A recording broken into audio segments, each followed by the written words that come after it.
In a year that has been so improbable, the impossible has happened. A shot on Elo. Good! The Bulls win! You know what time it is. The most amazing, sensational, dramatic. Oh, blocked by James! LeBron James with the rejection. Holy cow! Oh my God! I don't believe it. It just continues. Oh my! You believe in miracles? Do you know what time it is? I wake up in the morning, I piss excellence.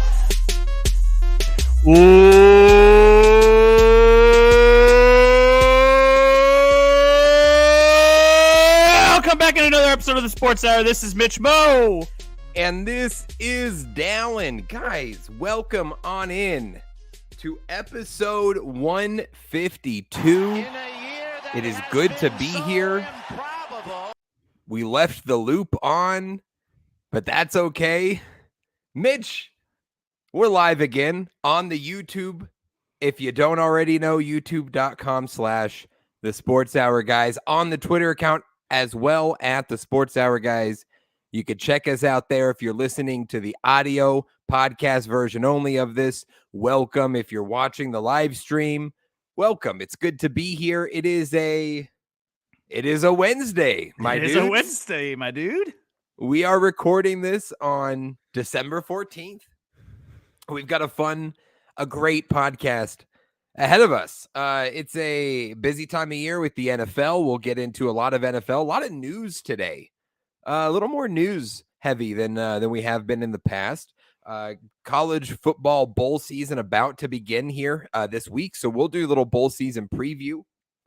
And then we've got a fun little top 5 draft on the second half of the podcast. The top 5 sports of all time. We're going to do a little draft back and forth. Should be a lot of fun. It'll be a ton of fun. It's quite the twist to a standard top 5 draft format. Yes. We'll both have a top 5, I guess, at the end of it. Right. I'd love to create a poll in there too, just to see who's got the Absolutely. better top 5. So Yeah, we will want your interactions. So if you are watching live today, let us know in the comments. If you have any thoughts as we go about today on what we're talking about, as we get through news and whatnot. And then when we get to our top 5s, yes, let us know maybe who has drafted the best top 5 here. So that should be fun. Looking forward to that in the second half of the podcast. But Mitch, we shall jump in here as we always do. No other way to do this. It's time for us to get into the news. that's right. Let's get into the news and notes around the world of sports. Let's get into the news.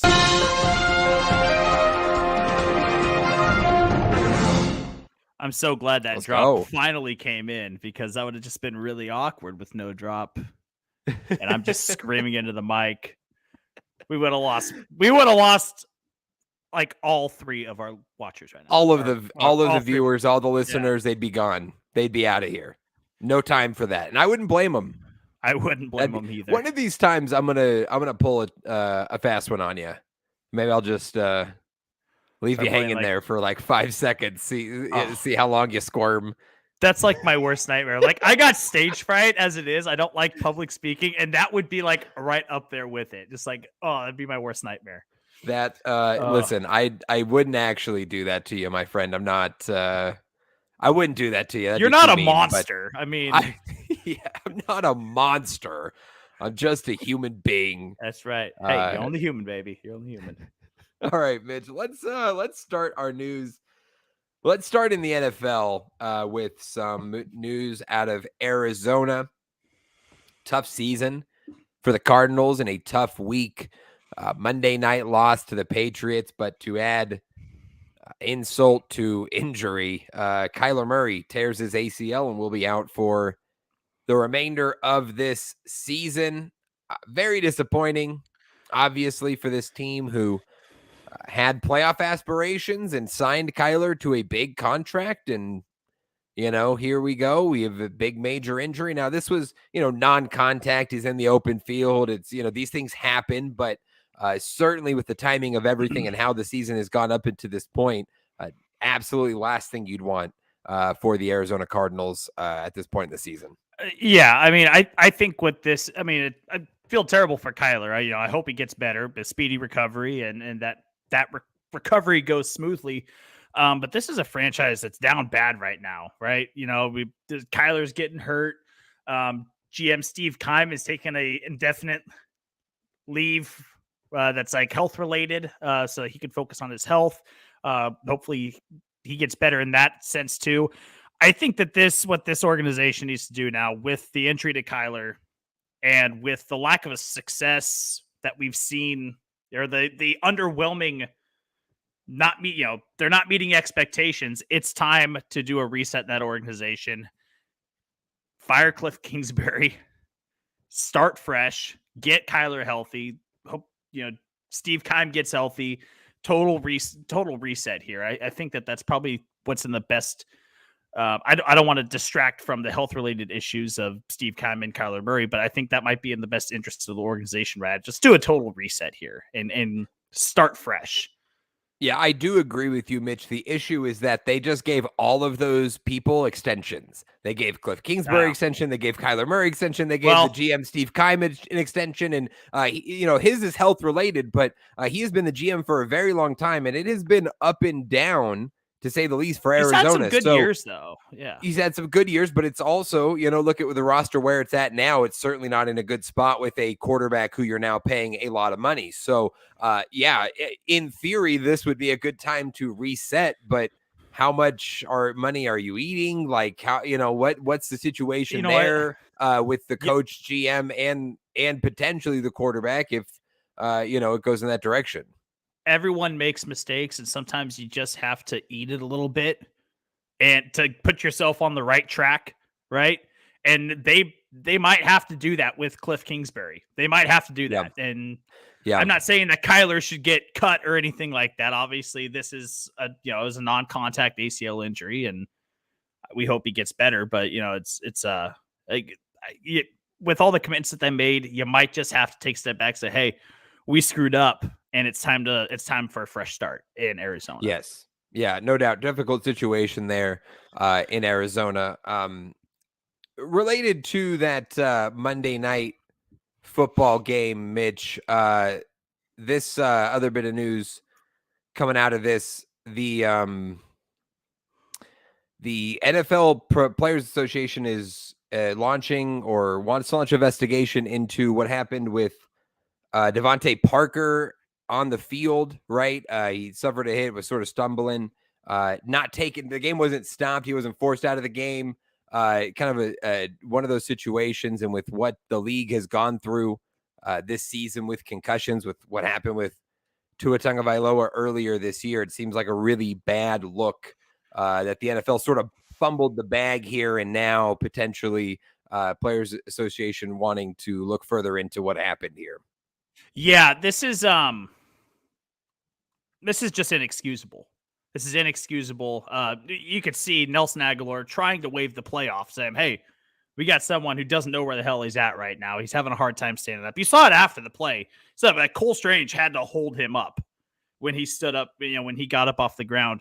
I think it's perfectly, with the Tua stuff that happened earlier in the year, it's perfectly within reason that the NFLPA wants to look into this. And I kind of have a little bit of a spicy take. That officiating crew should be suspended.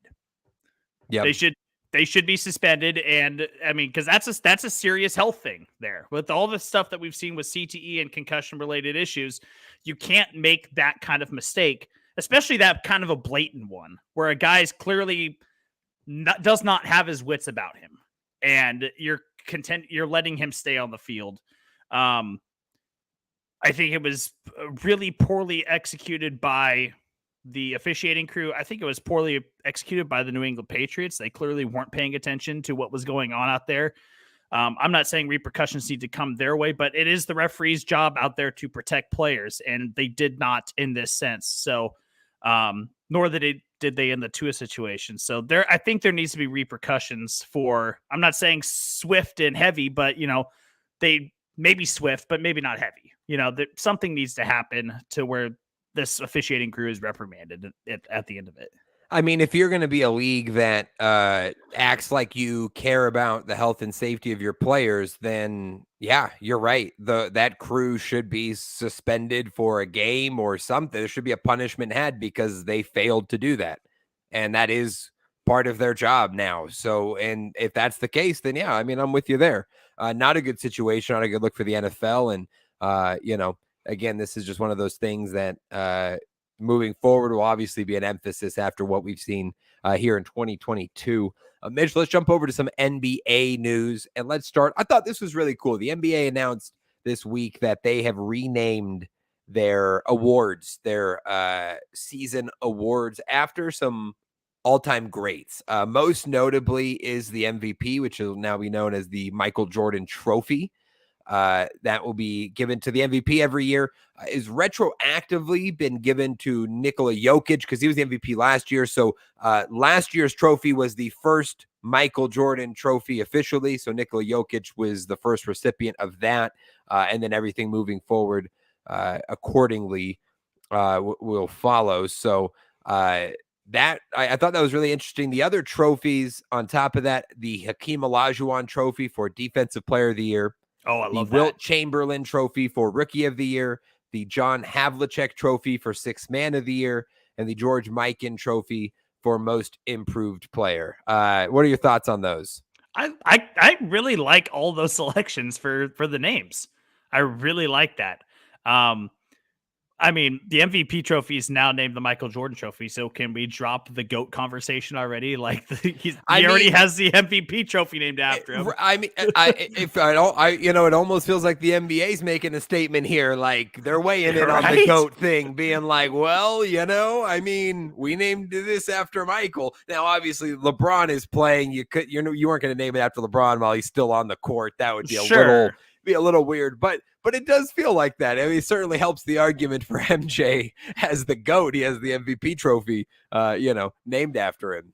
Right. I'd be curious to know if they renamed like the Coach of the Year, like the Red Auerbach Coach of the Year. Yeah. Or something like that. That would be kind of a cool little addition. But that's a fun little thing that they did with the awards. I like it. I like it a lot. Yes. One interesting note about the Michael Jordan trophy for MVP, which I thought was interesting, Mitch. The trophy stands 23.6 inches tall, representing Jordan's number 23 and number of NBA championships 6.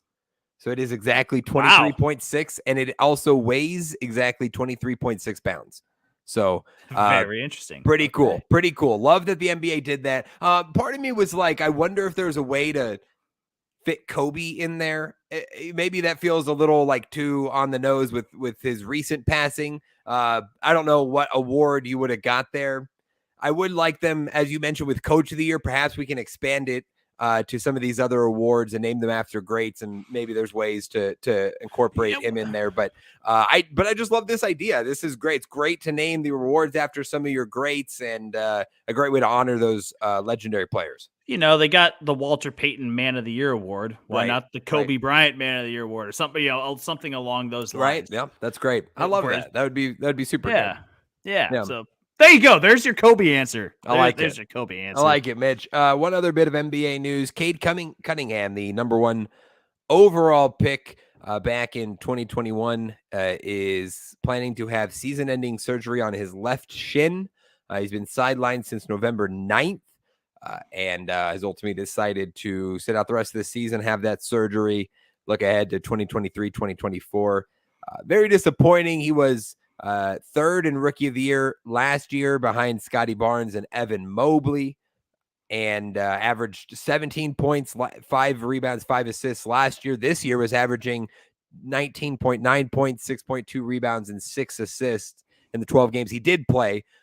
He's a very good player, one of the young greats. Was looking forward to that sophomore leap from him, really taking his game to the next level. So disappointing that he's going to miss the rest of this season. For the Pistons, though, doesn't really, if anything, it almost helps them. This is a team rebuilding, looking to add great young players alongside Cade Cunningham. So, you end up in the top 3 of this draft. If you have a shot at Wembanyama, big deal. That's not having Cade Cunningham on the court's probably going to help you in that regard. I mean, a lot of people were talking about the Jazz tanking for Victor Wembanyama, and I think this is all about the Pistons just adding another young piece. We've talked about this a couple times, how much young talent they have on that team, and adding Victor Wembanyama would just be like, hey, give this team about 3-4 years, maybe even sooner.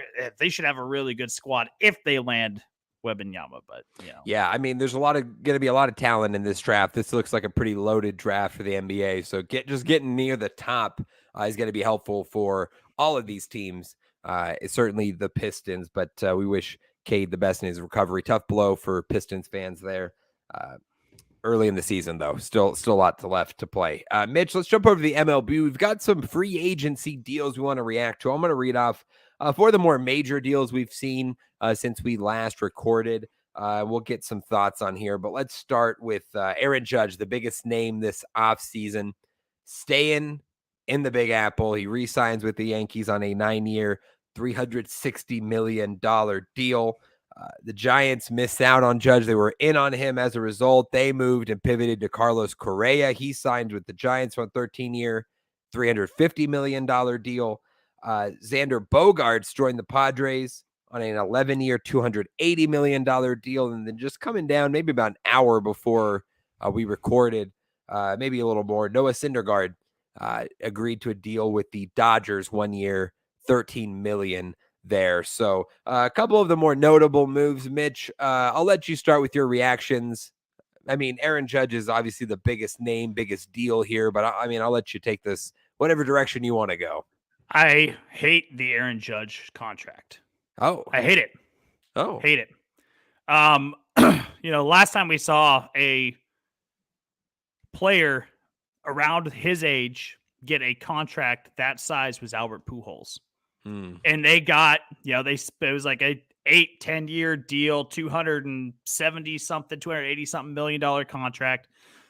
And what did they get out of him? Probably about 4 good years, maybe 2 of those being great. Yeah. And he just declined after that. Aaron Judge, I think something a lot of people forget, he's 31. Like, he plays a lot younger than what he actually is. Right. And Albert Pujols had a level of dominance, obviously, that at a much younger age that Aaron Judge doesn't have, right? Aaron Judge is flashy and he's fun and he's the new hotness right now. Albert Pujols had a lot more tread on the tires when he got his age 31 contract with the Angels. But historically speaking, offering a contract this size with that length to a guy past the age of 30 doesn't really work out. So I think that the Yankees made a mistake here with the 9-year deal. I mean, maybe he wanted to retire a Yankee and that's what he wanted to do, but then front load it or something like that. Make sure that you get a lot of money off the books before he turns 35, 36, and maybe he's not an everyday player. He's not playing 162 games a year. So I thought that Aaron Judge is maybe worth a 4 or 5 year contract at the most. Probably still in the ballpark of the $40 million a year that he will be making under this new contract, but not a fan of this Aaron Judge contract. Way too long and way too much money committed to him over a long period of time. Yeah, I mean, I guess I'm with you. I just feel like this is how all baseball contracts go, right? I mean, I'm pretty sure Carlos Correa is going to be 40 by the time his wraps up. He's got a 13-year deal. Right. I mean, like, why are you committed to him for that long? I heard somebody, I think I was scrolling TikTok. It was from a podcast and I wish I would have caught the name, but they were discussing baseball contracts and how different than what we see in like the NFL and especially in like NBA. You don't get paid for what you're going to do in the MLB. You get paid for what you've done.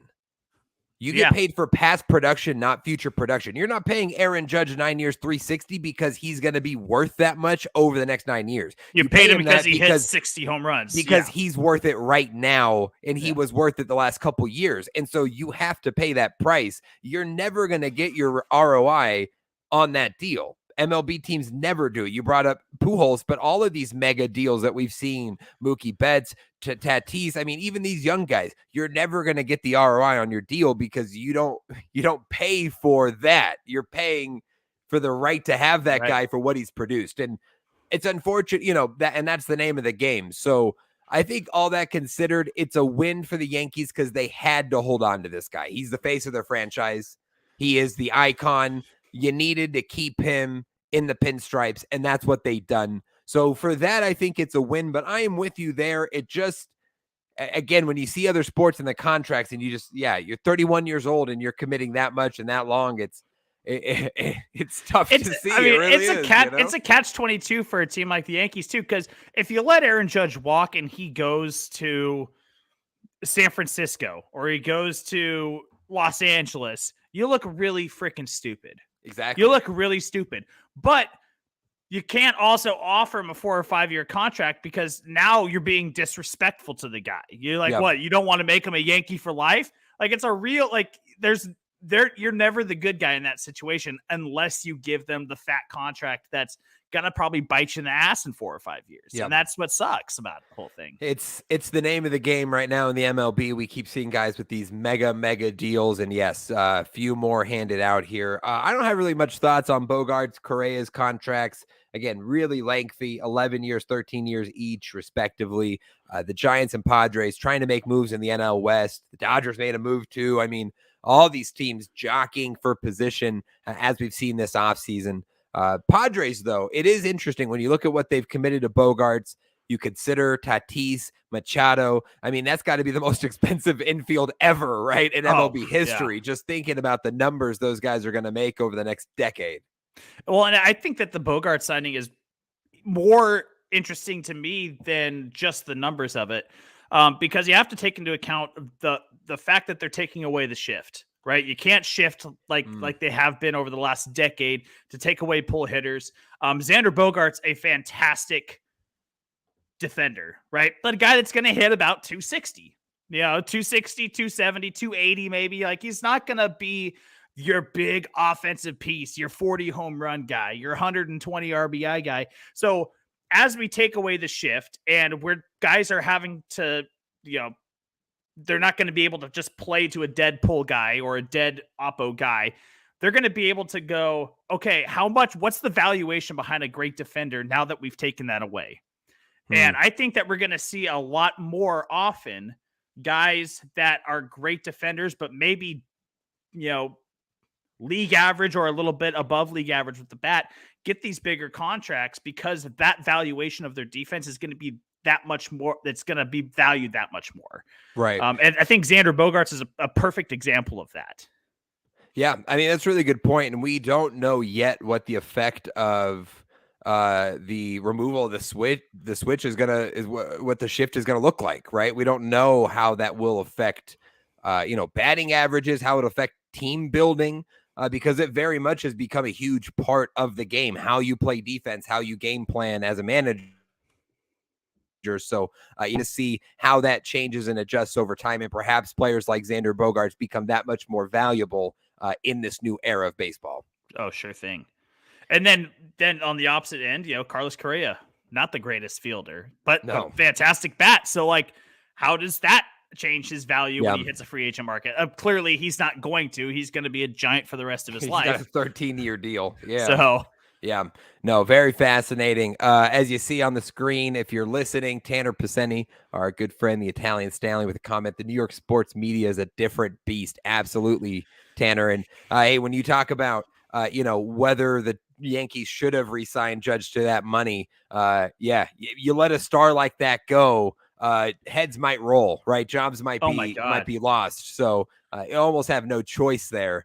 But to bring that guy back and hopefully he produces worthy enough. A World Series, he's got to take you to the World Series, right? He's got to at least get you there. It's like got to be the bare minimum. You don't just have you have big names in national sports media that are based out of New York up your ass. Can you have Mike Francesa just crawling up your ass about every little thing? That's one New York sports guy you don't want to piss off. Yeah, you let Aaron Judge walk, and you're enemy number one. So. Fair enough. We got to move to the weekly Kraken update. Our boys in Seattle going strong. 16-9-3 on the season, 35 points at second in the Pacific Division, fourth in the Western Conference. Not the best stretch of games over the last week or so for the Kraken. Some tough matchups, some losses, but we're still holding strong here. Cut a 3-game losing streak with the win at the Panthers, lost, I think, last night to the Lightning. They're pretty good. But again, 16-9-3, 35 points, second in the division. Seattle doing good. And on top of that, Mitch, our guy, Shane Wright, the number 4 overall pick in the NHL draft last year, who had been set down on assignment for 2 weeks, right? In the AHL, bumps back up, and I'm pretty sure in his first time after the assignment, comes into the game, scores his first NHL goal against the Canadiens. So I thought that was awesome. Good to see him getting some time, and that assignment looks like it's helped. It rejuvenated him. Comes in, makes an impact immediately. I mean, he just needed minutes on the ice, and it sure seems like it has helped. The Kraken continuing to play exceptionally well. And even in the overtime losses, like even in their losses, they're playing tough and they're going to OT and they're still getting points out of that. So, Kraken are playing very, very solid through the first half of this NHL season so far. Couldn't be happier with the performance of this second-year team right now, doing good things. Mitch, we got to give a World Cup update, as the World Cup will wrap up this weekend. I believe will be the finale of the World Cup. We will have Argentina, Messi, with the opportunity to win his first World Cup before his last chance at a World Cup title, and he has to take on the defending champions, France. So Argentina beats Croatia 3-0. France beats Morocco today 2-0, and we got France-Argentina in the final. That's a great final, Mitch. This is like two heavyweights. This is like two favorites matching up at the end of it. Just what you want to see. A legend trying to win a championship on his final try, and the defending champs, Kylian Mbappe, one of the young stars in the sport of football or soccer, whatever you want to call it. Soccer. He's great for France. This is a great matchup. Big time matchup. Should be fun. I don't want to talk World Cup. I'm sorry, I don't. You just called it football too. You just called it football. I don't. Well, some people do. Some people. I said football, soccer. I called it both. Okay, some people do. A lot of people do. Soccer. It's All right. soccer. All right. It's not football. Get out of here, Mitch. That's gonna do it for the news. Before we jump over to the campus tour, we have to add an entry to the boys club. Yes, the boys club, as if you don't remember, Mitch, remind the people what the boys club is here on the Sports Hour. The boys club is for when you just become one of the boys. You got that dog in you. You're a character. You're fun to be around. It's a having a good time club. Kind of the adversary to the Pit of Misery is the boys club. Yeah.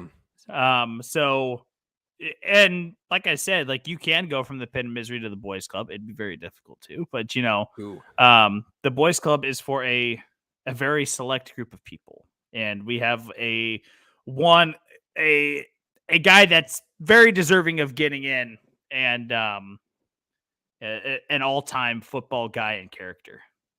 Yeah, this week's entry to the boys club is the recently deceased Leach, Washington State Cougar, former Texas Tech Red Raider. He was the head coach of the Mississippi State Bulldogs.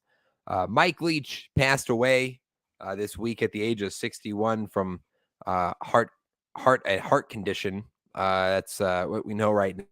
But very sad. Mike Leach, if you're not familiar, just one of those great personalities in sports and in college football. A quirky guy who would take a boring press conference and turn it into something interesting. Would take an off the wall question and turn it into a 10-minute rant on Halloween candy, or which mascot in the Pac-12 would be the most strong or the most difficult would win in a fight. I mean, he was just known for that kind of stuff. And he's an innovator and a pioneer in college football. played not football, but rugby at BYU, learned from the late, great Lavelle Edwards here at BYU.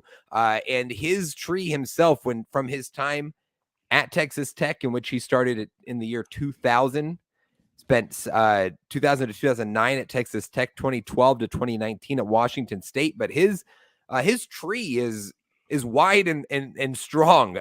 You look at the guys he's produced as a head coach is pretty remarkable. So he's a great personality, and with his passing, we thought it fitting to add him here to the boys club. All-time candy takes, all-time Sasquatch takes. Yes. This guy he was a character, man, and he will be sorely missed, not just in college football, but throughout the world of sports. So our condolences to the Leach family as they go through this trying time. But Mike Leach, forever a part of the boys club now. So.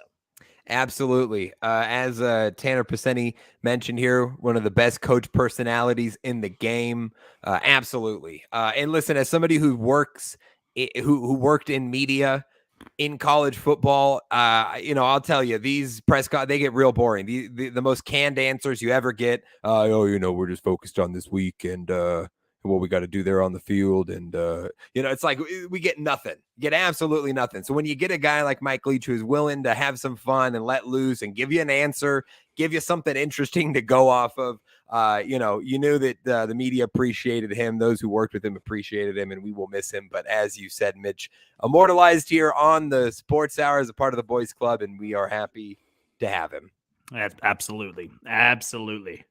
Let's jump into the campus tour, Mitch. And the campus tour will look a little different here over the coming weeks as the college football season wraps up. But let's start this off with an update on the college football coaching carousel. We discussed a lot of hires last week. We will get to a few of the new hires that have happened in the last week or so, starting with Stanford. David Shaw out, and Troy Taylor in, the Sacramento State head coach. Spent time, I believe, as the offensive coordinator or on the offensive coaching staff at Utah here in Salt Lake City. Spent, I think, 3 seasons as a head coach at Sacramento State, but gets the job at Stanford. It was between him and Jason Garrett, the former Dallas Cowboys head coach, former Giants OC. Those are the 2 finalists there, but they go with a guy that has recruiting within the state of California. Northern California specifically has some inroads there. I think it's a better call. Troy Taylor, one of those up-and-coming coaches. I really like that hire, Mitch, for Stanford. I think that's going to be a good one. I'll mention some others and get your thoughts on them real quick, but Louisville hires Jeff Brom, the Purdue head coach. He joins Louisville. He was a long-time Western Kentucky quarterback, if I remember right, maybe a Purdue quarterback. But he replaces Scott Satterfield at Louisville, who took the Cincinnati job. Purdue replaces Brom with Ryan Walters, the Illinois DC, and Mississippi State after the passing of Mike Leach has elevated Zach Arnett, their defensive coordinator, to their head coach position. Yeah, I mean, I love the Jeff Brom hire. I think he did a great job at Purdue. Maybe he can help Louisville get over that hump. We talked about how they were a good team, just not good enough, really. And they're flirting with that top 25 spot the entire year. So maybe Jeff Brom is a guy that can elevate that program. And Brian Walters, also really a big fan of that. The Illinois' defense was very good this year, and for Purdue to bring on a defensive-minded guy, maybe could change a little bit of the tradition at Purdue of usually producing a high-producing offense, and the defense you just hope you outscore the other team, Yeah. And maybe Ryan Walters brings in a little bit of a change into that program. So big fan of those 2 hires, definitely. That's a great point. Jeff Brom, by the way, I looked it up. He was a Louisville quarterback in college. Okay. The Western Kentucky, he was the head coach of Western Kentucky before he moved to Purdue. So that's where I was thinking there. I couldn't remember if he played there or not, but yes, this is going back to his alma mater here as the head coach. So obviously makes sense for him to take this head coaching position in the ACC. So interesting stuff there. The one opening still left, not at the Power 5 level, but I do think an interesting job, and it's Navy. Ken Nuimatalolo, the longtime head coach there at Navy, one of the most successful head coaches. He was fired after the Army game, after the loss to Army. It's been a disappointing couple years for Navy, so they will look to move on. And as a service academy, a very unique, specific experience there. Head coaching pool is going to look a lot different than other universities. So I am interested to see where that one ends up. One name I would keep an eye on if you're interested, former BYU and Virginia head coach Bronco Mendenhall. Very, very different type of guy. He actually modeled a lot of his BYU coaching career off of the way that service academies were set up, the coaching styles. So he seems like a natural fit there as far as that goes. Had some obviously the head coaching experience, so that one would be interesting. But for the most part, the rest of the coaching vacancies are filled at this point, unless anything else comes up. All the Power 5 positions are pretty much accounted for. Yeah, that's about it, huh? One new entry into the transfer portal, an interesting quarterback name to watch, and I am actually very interested to see where he ends up. Grayson McCall, the Coastal Carolina quarterback, had a lot of success with the Chanticleers. His head coach, Jimmy Chatwell, headed to Liberty, so he enters the transfer portal. Now, I think he will have some interesting destinations. Liberty will certainly be in the mix for him to follow his head coach, but a guy who in a very unique offense in Coastal Carolina, but has put up a lot of good numbers. Will he want to go to a more pro-style offense to prove his NFL value? I think that would probably be the play here for him. So a Power 5 school competing, I think he could be really interesting. So the name to watch here added to the transfer portal. I mean, he had the Chanticleers in the top 25. I mean, this guy played exceptionally well. It'll be good for him to see it'll be good to see him hopefully get a big time Division I, a Power 5 offer to go play for a bigger school and a more competitive program. So good for him for entering now. Really there's a lot of big names, good names there, but like Grayson McCall is in that Devin Leary status. Like he's kind of one of those names that sticks out above the rest now. So like, I'd say so. Yeah. I would say that his name should be getting called on probably pretty quickly. I would hope at least. Yeah. We haven't had a lot of movement in the portal as far as new destinations for these quarterbacks. Visits happening right now. I know BYU has hosted both Drew Pine and Keaton Slovis in the last couple of days as they look for new destinations. So, these guys are moving around. They're seeing what options are out there. And the way these things go, Mitch, is it'll be a domino effect. Once one big destination gets their guy, then you'll see a domino of everybody else making moves. As a result, I think we'll see it sort of cascade here maybe in the next week or so. But one thing we will definitely be monitoring here on the podcast, Mitch, our Heisman rankings. We had the Heisman ceremony come about this past week, and our 4 finalists on the Sports Hour, just to remind you, if you've been listening, our 4 finalists went as follows from number 1 to number 4: Caleb Williams, Max Duggan, Hendon Hooker, and CJ Stroud. The Heisman top 5 went as follows: Caleb Williams becomes the 9th USC player to win the Heisman, winning the award here in 2022. Max Duggan was number 2, CJ Stroud number 3, Stetson Bennett number 4, and then Hendon Hooker at number 5. So similar to our rankings, the top 2 was the same. They had Stetson Bennett in the top 4. We obviously had Hendon Hooker in the top 3. But I'm happy with Williams winning, and I'm happy that Duggan was second. And I feel pretty good about that. He was the most electric player this year. And after the injury to Hendon Hooker, it was pretty evident that Williams was going to be the Heisman for this season. Yeah, I mean, the right guy won the whole deal. It was really Caleb Williams' award to lose. Max Duggan had a fantastic year, though. I think he wound up winning the Davey O'Brien Award, didn't he? Yes, for best quarterback in the nation. So yeah. So like he's still getting his recognition, and rightfully so, because he played absolutely fantastic for TCU. Only reason Stetson Bennett is in there is because he wasn't hurt and he plays for Georgia. That's it. And so I'm a little disappointed that Hooker didn't get into that top 4. But I understand why, I guess.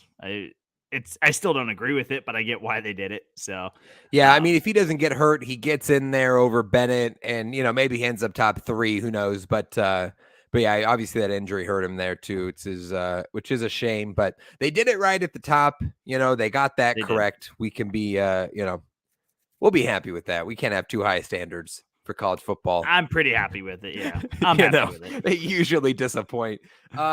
Mitch, our bowl game preview. So every week on the podcast, as we get through the next couple of weeks of bowl games, we're going to look ahead at the week of bowl games and just give you a couple you may want to pay attention to as you're enjoying your holiday festivities over the next week out and about. If you get a chance to watch some college football, some teams you're maybe not familiar with, here are some fun matchups you may want to check out. And I want to start on Friday. Games start on Friday the 16th. And before we get into any of this, Mitch, I do have to invite the listeners to join our Bowl Mania group on ESPN. You can find the link on our Instagram.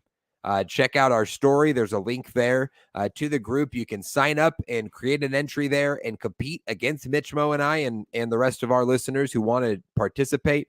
There is no pressure if you don't watch college football. You just got to pick winners. It's pretty easy.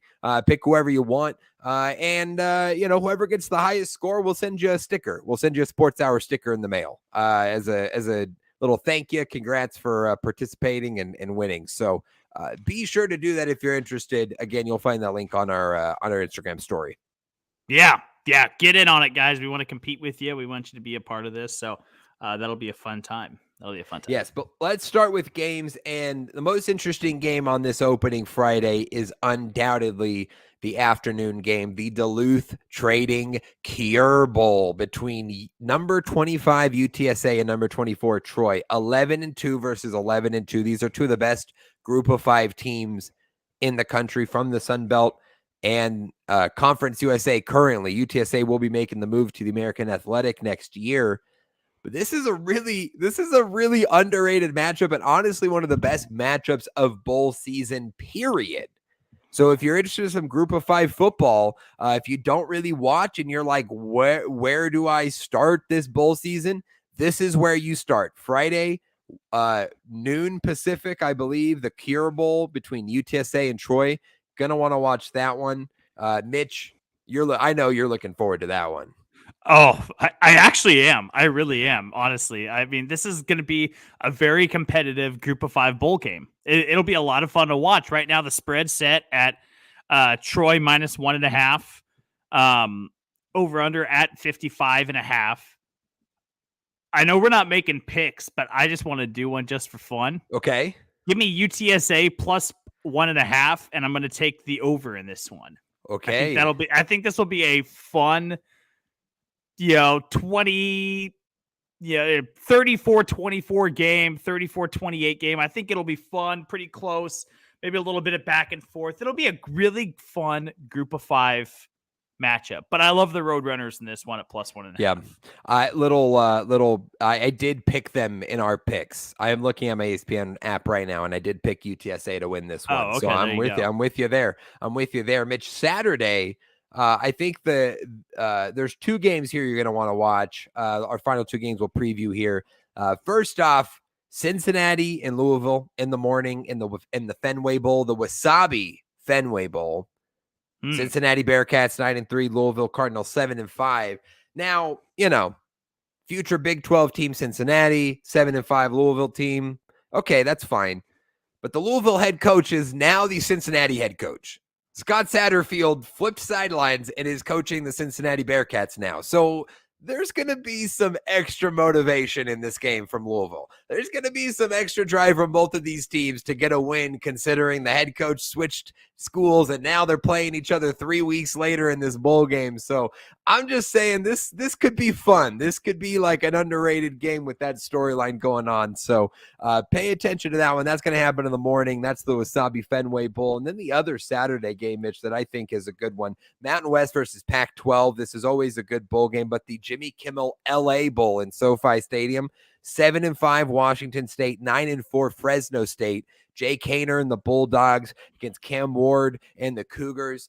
This could be a lot of offense. This could be some stars coming out in LA. Should be a good one.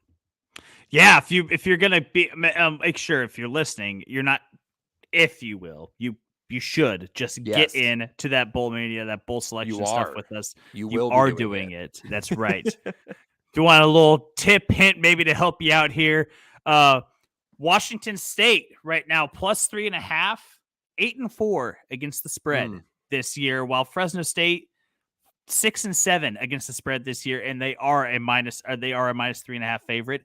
I think I like Washington State plus 3.5 in this one, and I'm taking the over of 52 here in this matchup. So maybe a little hint maybe for you, a little place to start if you're going to start picking bowl games with us.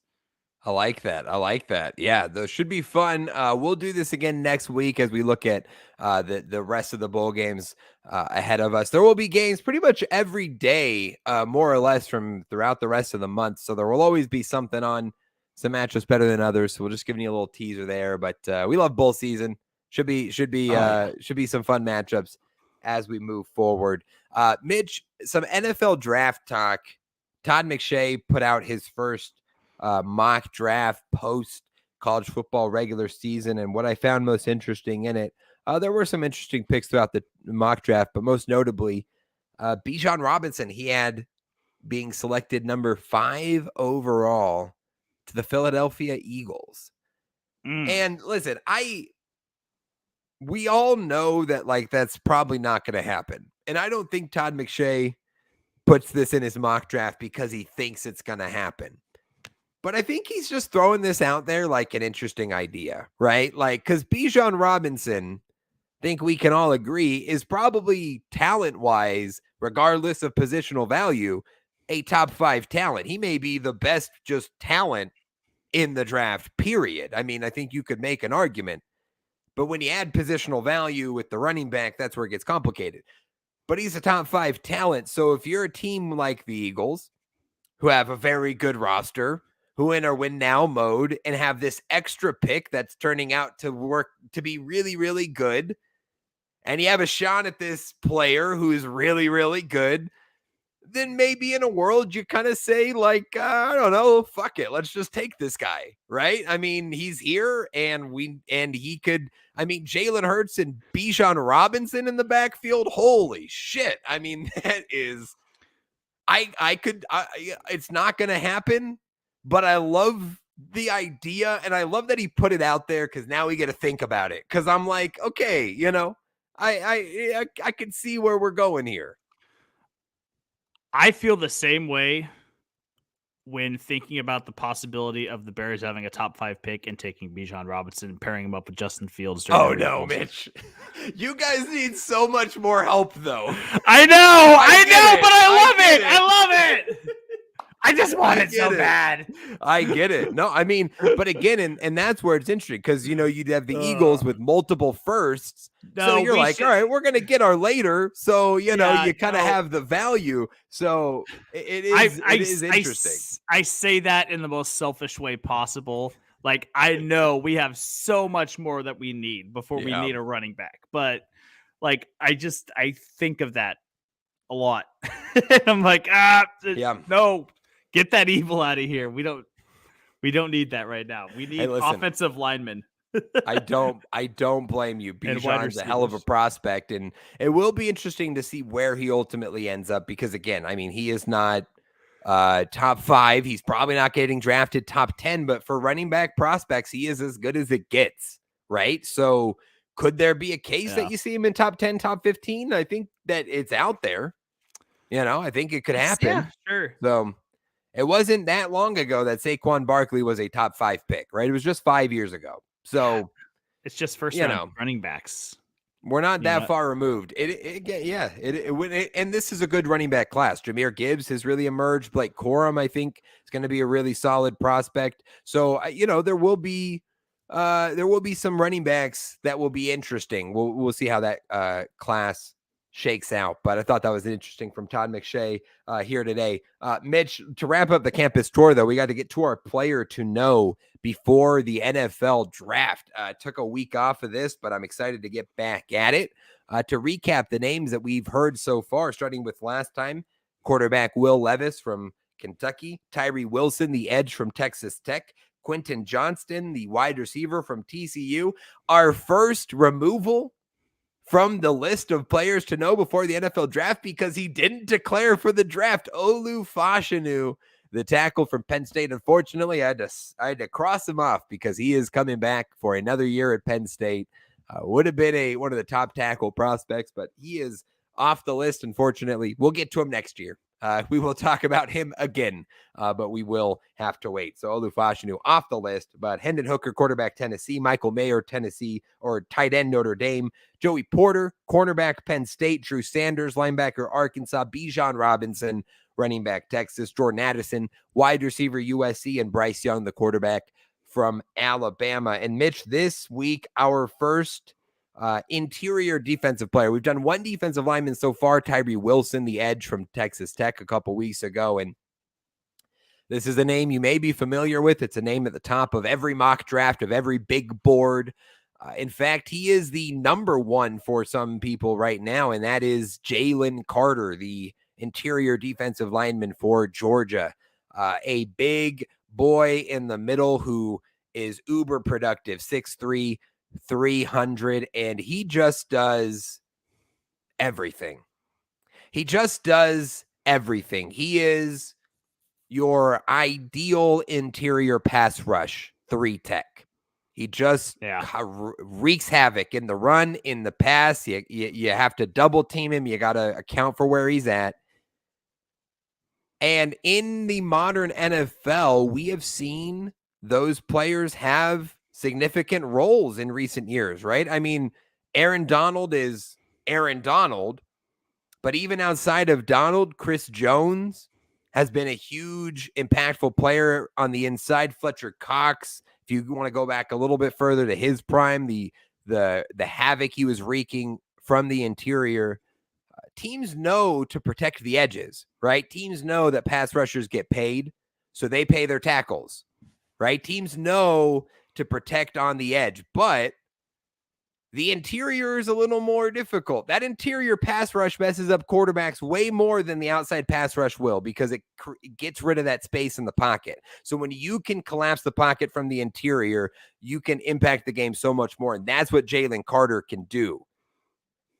I believe right now, and I don't think this is going to change. We'll see.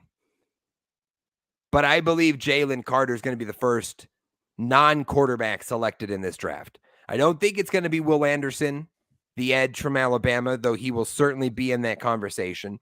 And there are other defensive players like Brian Brzee, another interior offensive lineman, Miles Murphy, both those guys from Clemson. Perhaps we see somebody else in that mix, but I believe Jalen Carter is going to be that first non-quarterback selected. He may be number 2 overall to your Bears, to the Seahawks. I'll tell you this. You know what brought this up, Mitch? I was in Seattle all weekend with my parents. So I'm talking my dad through his Seahawks, and you got the 2 draft picks. What are you hoping for? Do you like Geno? And I'm like, if you guys aren't going quarterback at the top, you need interior. They need interior, and Jalen Carter is that guy. So I'm trying to sell him on, you want Jalen Carter. That's who you want. You want the number 2 overall pick, and if you're not trading back, you want that Georgia kid, because I think he is just the next great interior pass rusher in the league and could be that type of impactful player. So player to know before the NFL draft this week, it's Jalen Carter, the defensive lineman from Georgia. You want to go on the hill with that? I will. Yeah, put me on the hill right. for it. First non-quarterback selected in the draft. Perfect. You got it, buddy. And again, I think going into the season, there was a lot of love for Carter, but I think a more consensus that Will Anderson was going to be that guy on the edge, because edge typically gets a little more love, right? A little more credit in that regard. But Carter's kind of a different cat, and Anderson has had a good but not great year for Alabama. So there's sort of a window here for Carter to claim that spot, and I think by the time April comes around, he will. So there we go. Player to know before the NFL draft. That's Loved that breakdown, that analysis of him. Thanks. I mean, it sounds like a guy you're really invested in. You really, really like going into this draft. So I mean, I have to. I was talking him up all weekend to my parents, like, you want to draft this guy. So if he ends up a bust, I'm gonna look like an ass. And what a front 4 production from the University of Georgia over the last 2 years. Trayvon Walker, Jordan Davis, now Jalen Carter. Like, yeah, pumping him out. just looking at that, I'd be like, just draft the kid. He's at worst going to be decent, right? I mean, Right. like he's a Georgia D lineman. These guys are all NFLers. It's crazy. So That's right. yeah, absolutely. You love to see it. Mitch, that's gonna do it for the campus tour. That's gonna do it for the first half of the podcast. So we're gonna take a break and hit the mid-roll. And on the other side, we'll get into our draft of the best sports of all time, as well as our NFL week recap and our quick picks. So stick around and we'll be right back.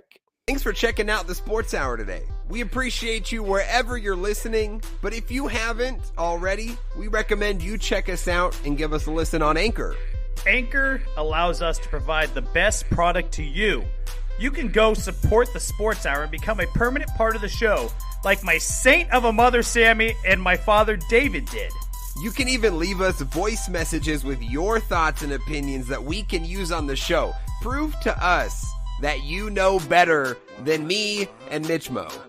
Moral of the story, people, be more like Sammy and David. Go find us at anchor.fm/the Sports Hour, guys, and become a part of the conversation. What the hell are you waiting for?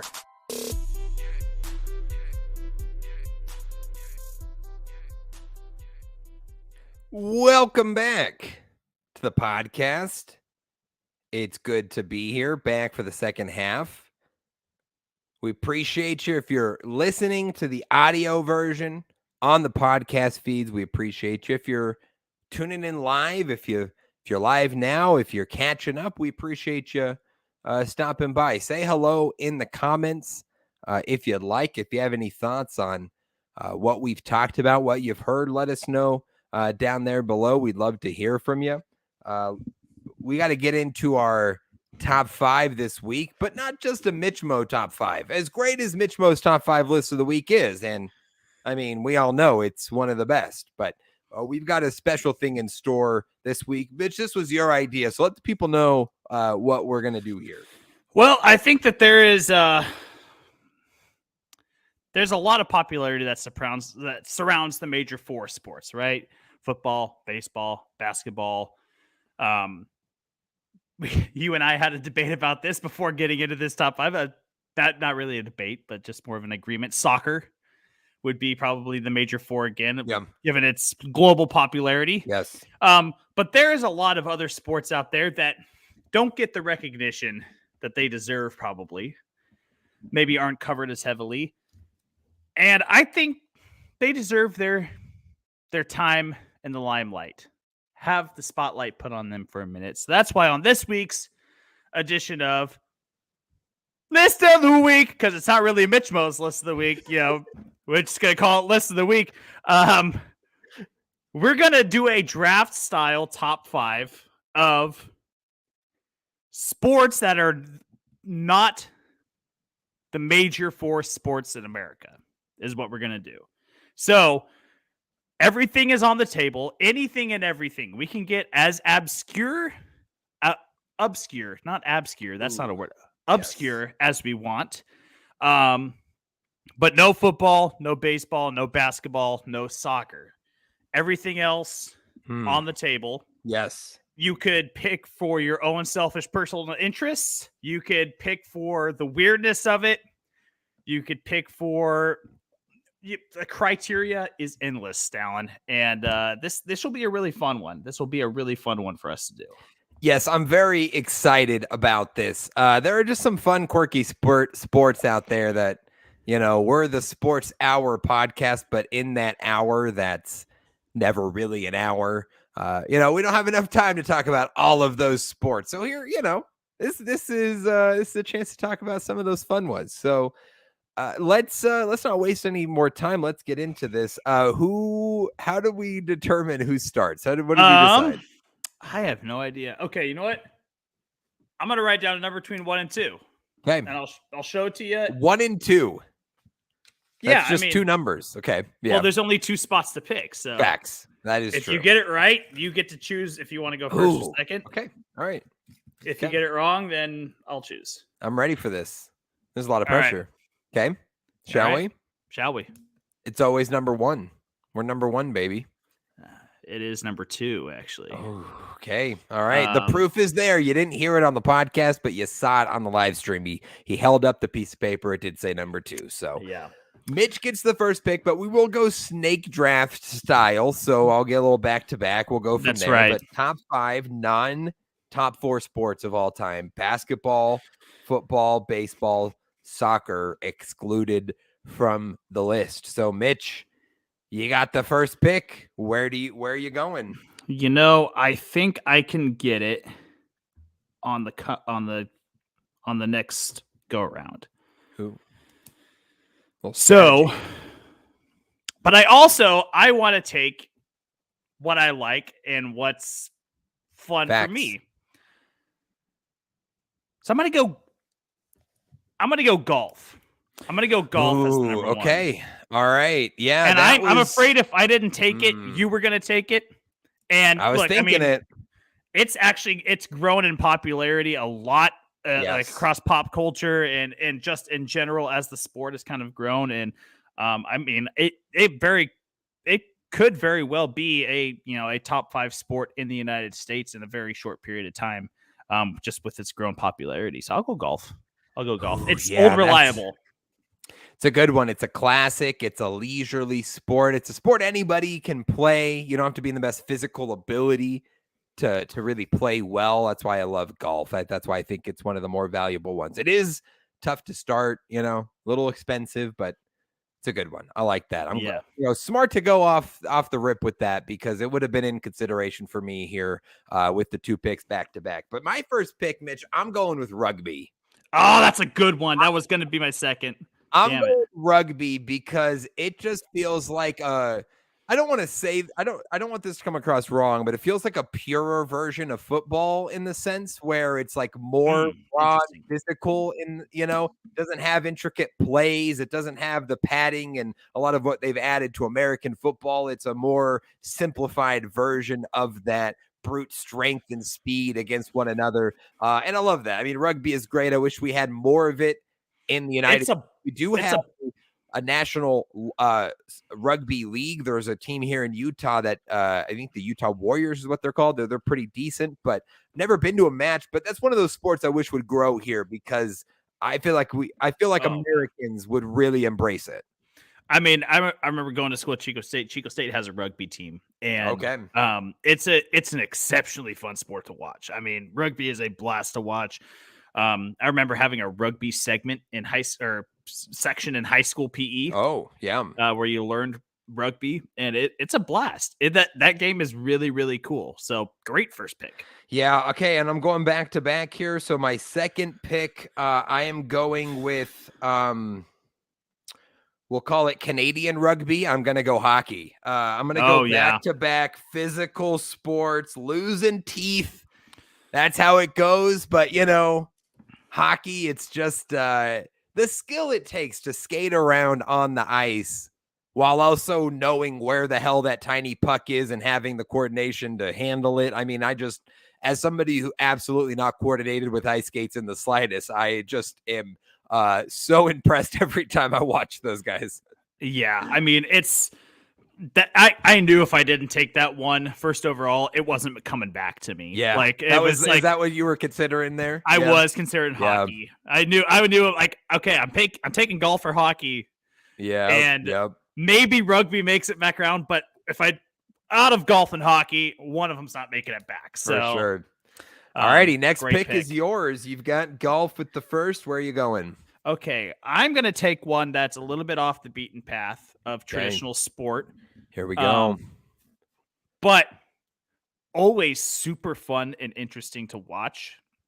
I would love to see one in real life because this is as close as we can get to superhumans.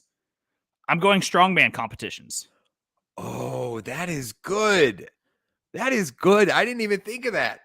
Where they're lifting they're flipping the tires and they're pulling the trains and the Atlas stones. I remember being like, teenage years and staying up at like 12:30, 1 a.m. trying to watch anything on TV. And that would be on. And I'd just be watching that shit on ESPN being like, this is wild, man. Look at these guys. So crazy, dude. I mean, they're massive human beings. And there's like, it's just so, it's like, you know what they're going to do, right? They're going to move heavy shit, but you still are just like on the edge of your seat, like, oh, how many times are they going to do it? Oh, how far are they going to pull that thing? How are they going to do it? Like, it's just so interesting and fun. And I mean, Strongman's was going to be on my roster no matter what it took. And I feel like number 2 is actually a really good spot for it. It feels comfortable there. I like it. All right, back to back here, Mitch. You got your third. Where are you going?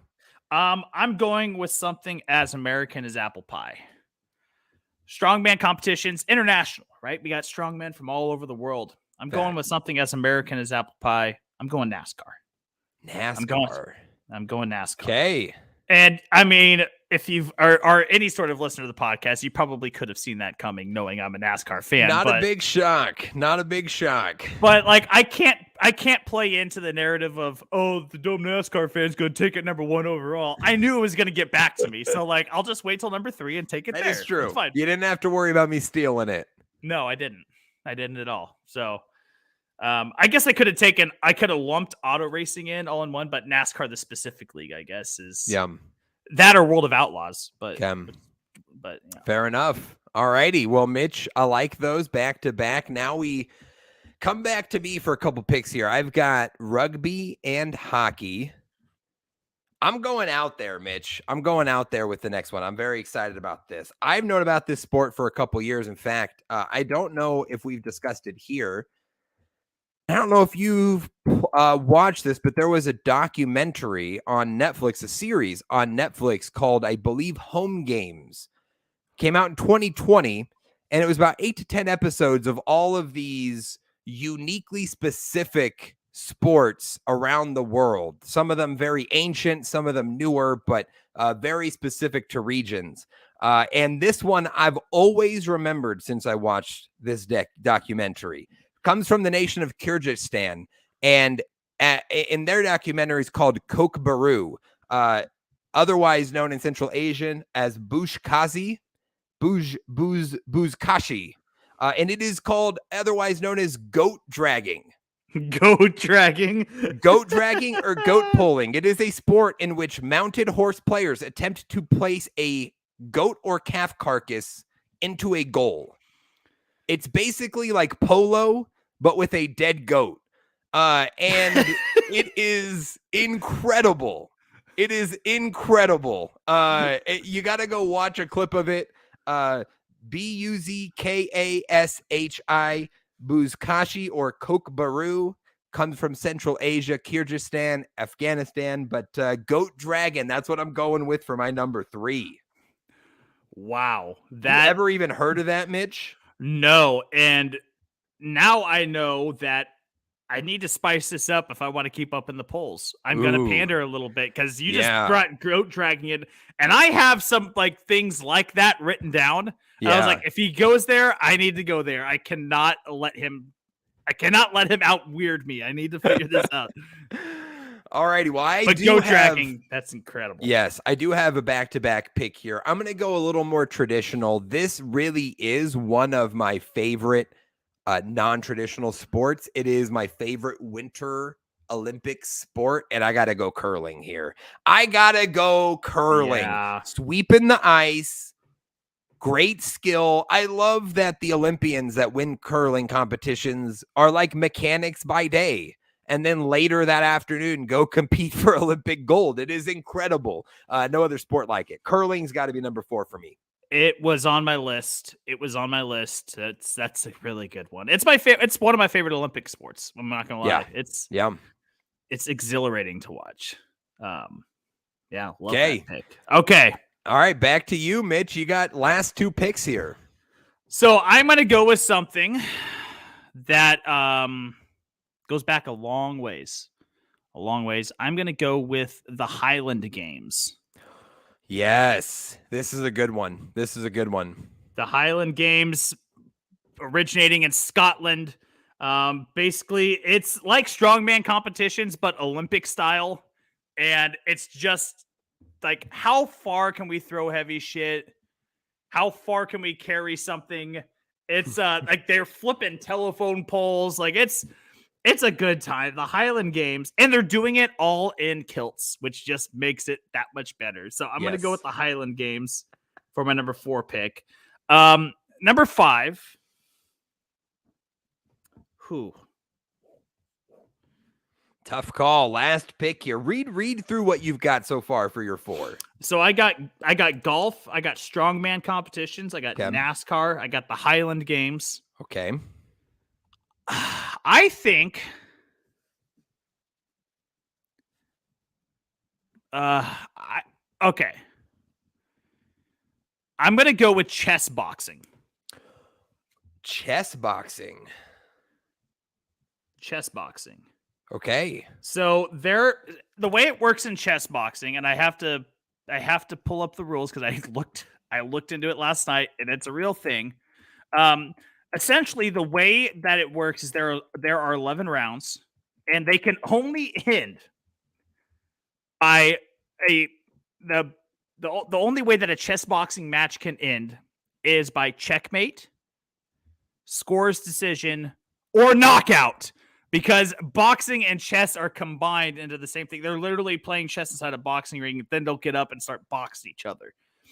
I'm going with chess boxing here because it is literally a combination of the most relaxed and the most one of the most intense sports at the same time. I'm going with chess boxing. Fascinating. Yeah, chess boxing. Okay.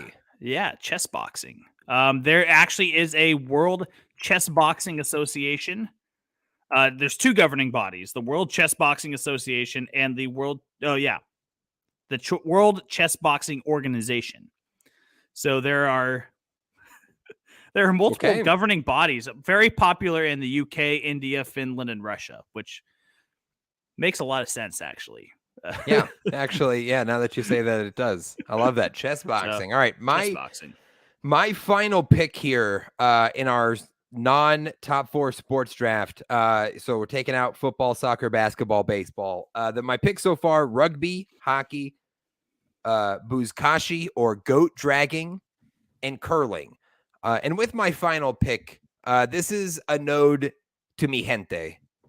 This is a node to mi pueblo, the Mexican people. An ancient Mexican game that is being revived today, Mitch, called Pelota Puripecha.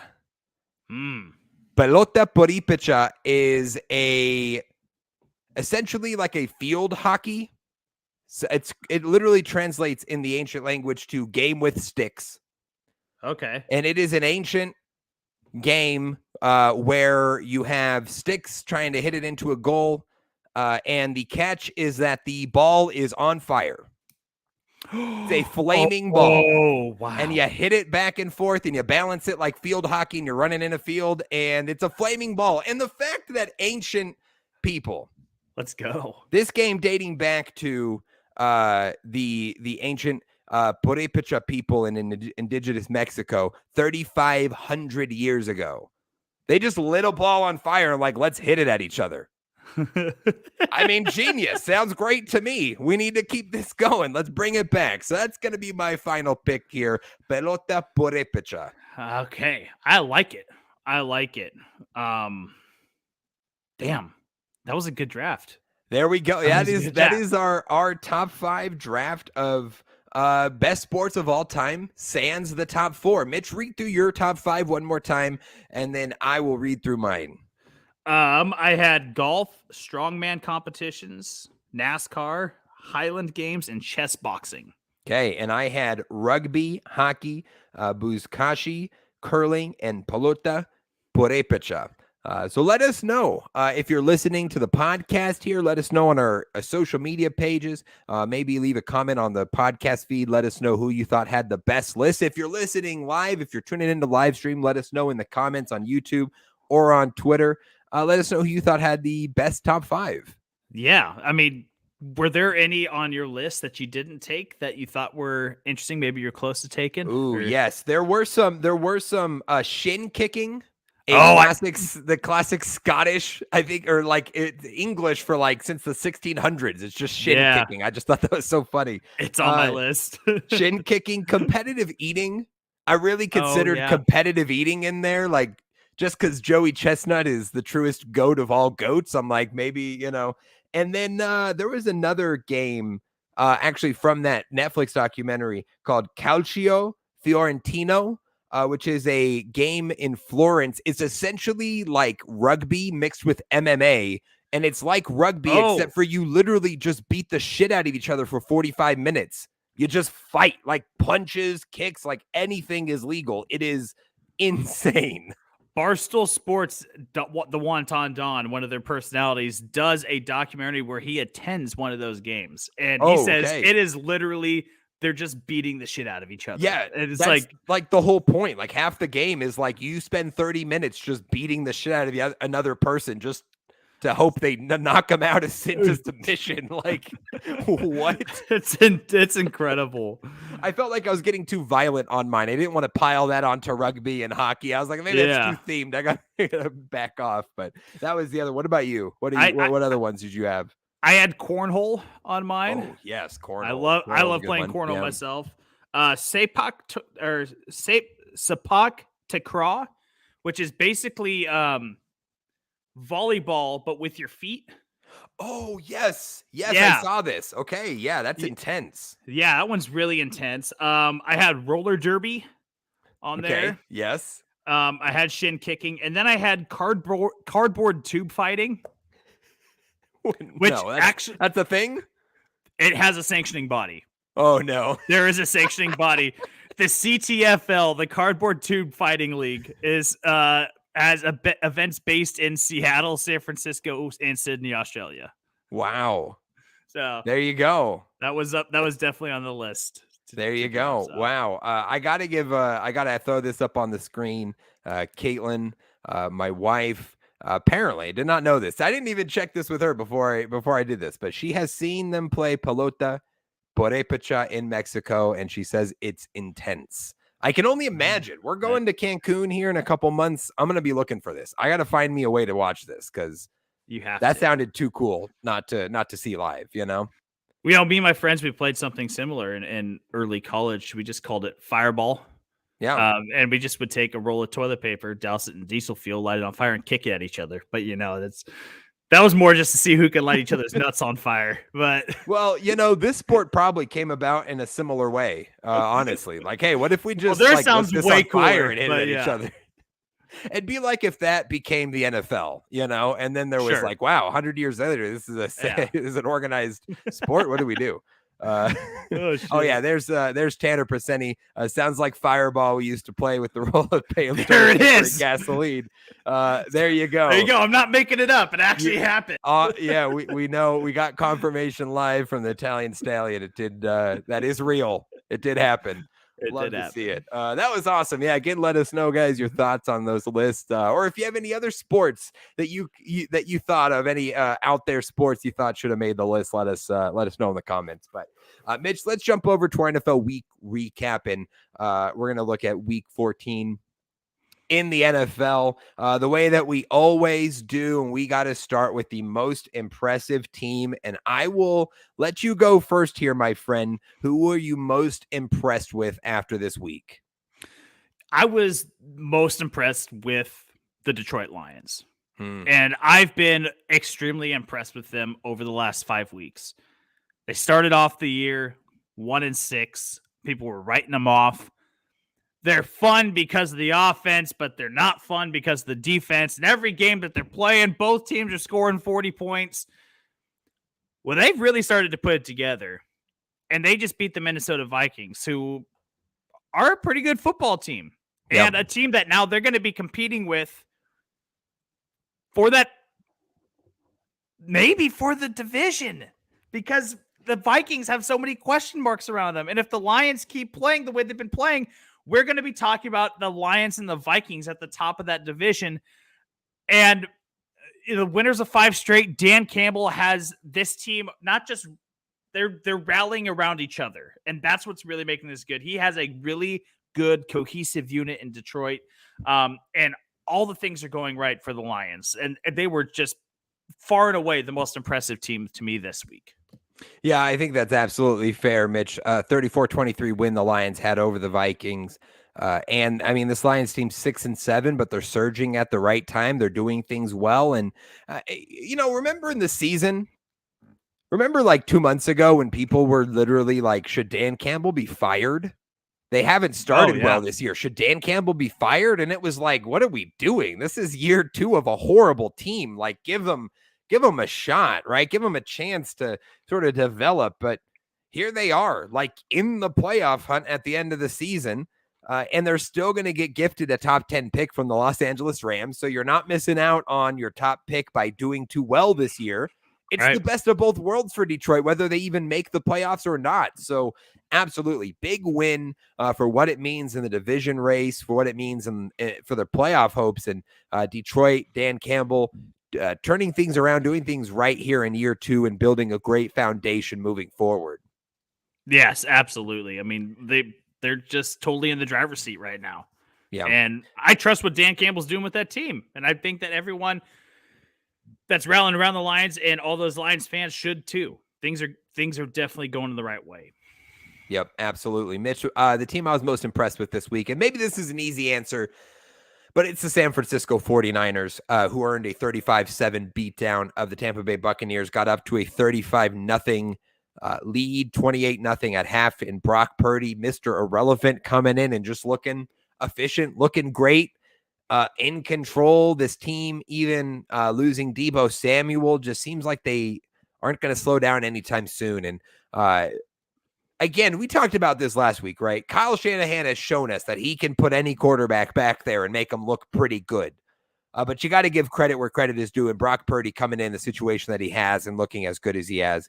I mean, I am still going to, hesitate on their playoff hopes and anything like that as far as legit Super Bowl contender. But what they're doing right now is very impressive. And I wouldn't want to see them. I wouldn't want to be playing them right now. That's for sure. I think that if you're not still banking on the 49ers being a Super Bowl contender, that's just silly. I mean, the defense can get him there. Brock Purdy is playing great. I mean, keep this in mind. Brock Purdy is the first quarterback to make his first career start and beat Tom Brady. Rookie quarterbacks making their first career start against Tom Brady were 0-6 lifetime. Brock Purdy, first one to get it done, and he gets it done in convincing 35-7 fashion. And he didn't have to do too much for that. 16 for 21, 185 and 2. Solid day, good day, but he didn't have to blow you out of the water. Great run offense and a stellar, the best defense in the league. I know it could be a little bit overreaction, because they're playing a struggling Tampa Bay team, but defense and run game has carried them to a Super Bowl before, and I think that they could absolutely 100% do it again. Yeah, I mean, listen, I get it, and you are right. It has happened before, but it did happen with a much more experienced and better Jimmy Garoppolo than a rookie who has a handful of starts headed into this playoff run. We would be asking a lot of Brock Purdy for them to make that run. But again, with Kyle Shanahan and the Deebo thing is really tough. But I mean, geez, if you wanted a reason to have traded for Christian McCaffrey a month or so ago, I mean, here you go, right? Deebo goes down and you're like, well, we're okay. We got Christian, we got Kittle, we got Ayuk, we're good, right? All of a sudden that loss doesn't hurt as bad as it would have had you not gone out and got McCaffrey. So they will definitely be able to get by and be in that. We'll see. A lot to ask of Brock Purdy. He looked really good this week. That's why they deserve the shout out. But we're going to need a couple weeks of good performances from Purdy, at least for me to feel convinced that they could be Super Bowl contenders. I mean, that's fair. That's fair. I just want to remind you, too, that I want to believe Mr. Irrelevant. A great story. Even a much more, even like you said, it was a much more experienced Jimmy Garoppolo the last time they did it. Let's remember that he threw the ball like 20 times the entire postseason to get to a Super Bowl. So really, that's a non-factor. It's a non-factor. They got, they took the ball out of his hands. They made it happen last time. Can they make it happen with 30 pass attempts again? we'll see. But Yeah. Niners playing really well. Impressive win. Mitch, your most disappointing team from this last week? The Cowboys. Yeah, okay. That game should not have been that close. And quite honestly, I mean, they were losing that game till late. And, it's a disappointing game from the offense. The defense, did what the defense is going to do. The 23 points is no big deal, but you would expect this Dallas Cowboys offense with Zeke Elliott been turning it up over late weeks, Tony Pollard still being productive, Dak Prescott with the guys that he has at his disposal. You would expect that this offense would put up a better performance against the Houston Texans team, a 1-win Texans team. And it's really disappointing to see the Dallas Cowboys have this rough of a week. I'm not sure how much that says about, them down the road. I don't think it says much of all, but it was just though they got the W, a really sloppy, ugly W from the Dallas Cowboys. Yeah, I mean, they certainly, like you said, snuck by with a win there. And especially, too, I think in the context of what Philly was able to do to the Giants, right? Very dominant win for Philly over a division foe. And then you have Dallas right behind them, chasing them, struggling to beat the worst team in the league. Certainly not where you want to be if you're Dallas, as far as contending and where you stand in this conference. So, not a good look for them to win that game so close. Lucky they did get a win, though, because it looked there for a hot minute that they were going to drop that one. And that would have been just flat out inexcusable for them to have lost that game. My most disappointing team, I'm going to go with the Raiders here with that disappointing loss on Thursday night. Baker Mayfield in 2 days learns the playbook, flies to LA, starts the majority of that game, leads the team down the field in the waning moments to earn a 17-16 win over the Raiders, and the Raiders fall to 5-8, and they had won 3 straight, right? They had seemingly corrected offensive woes, got things back rolling, and against a completely depleted, a team in the Rams that shouldn't have much motivation with a quarterback who has 2 days of experience in the organization, to lose to them, that's really bad. I mean, that's just like really bad for the Raiders. And not that they had super high expectations at this point in the season, but with the way things were rolling for them, it seems like they had turned a corner and finally had some positive momentum, and boom, back to disappointment for Vegas. Really tough there. Yeah, I mean, well, I'll talk a little bit more about Vegas down the road, but yeah, a really disappointing. I mean, this was your opportunity to keep it rolling, right? Things were trending in the right direction, and you blow the late lead like that. A huge momentum killer for the Vegas Raiders if they had any shot of getting back into playoff talks. Yeah, no doubt. Tanner commenting, I got to throw this on the screen just because it's eating crow for me. So I got to let everyone see this. But he says, sorry, Dallen, for mocking you for picking the Rams over the Raiders last week. I don't believe in the Raiders organization, but it irks me when others don't. I don't blame you, Tanner. I understand. I get it. And I'm sorry that I had to, that I was right there, but it's been a rough year. It's been a rough year for the Raiders with all those expectations, and where they go from here, it's going to be an interesting decision. I'd be curious, Tanner, if you have any thoughts on that. Just chime in the comments. Let us know. Is, we running it back? Is it fire McDaniels? Is it make a move at quarterback? What's the move for the Raiders now? Because with this loss sitting at 5-8, they're firmly out of the playoffs, right? There's no hope anywhere there, really. So you're kind of looking towards next season for Vegas. But Mitch, our overreaction from the week, I'll let you go first here. What's your biggest overreaction? I don't think mine's an overreaction, and maybe because it's coming off of a loss. But Geno Smith should win Comeback Player of the Year. Okay. Yeah.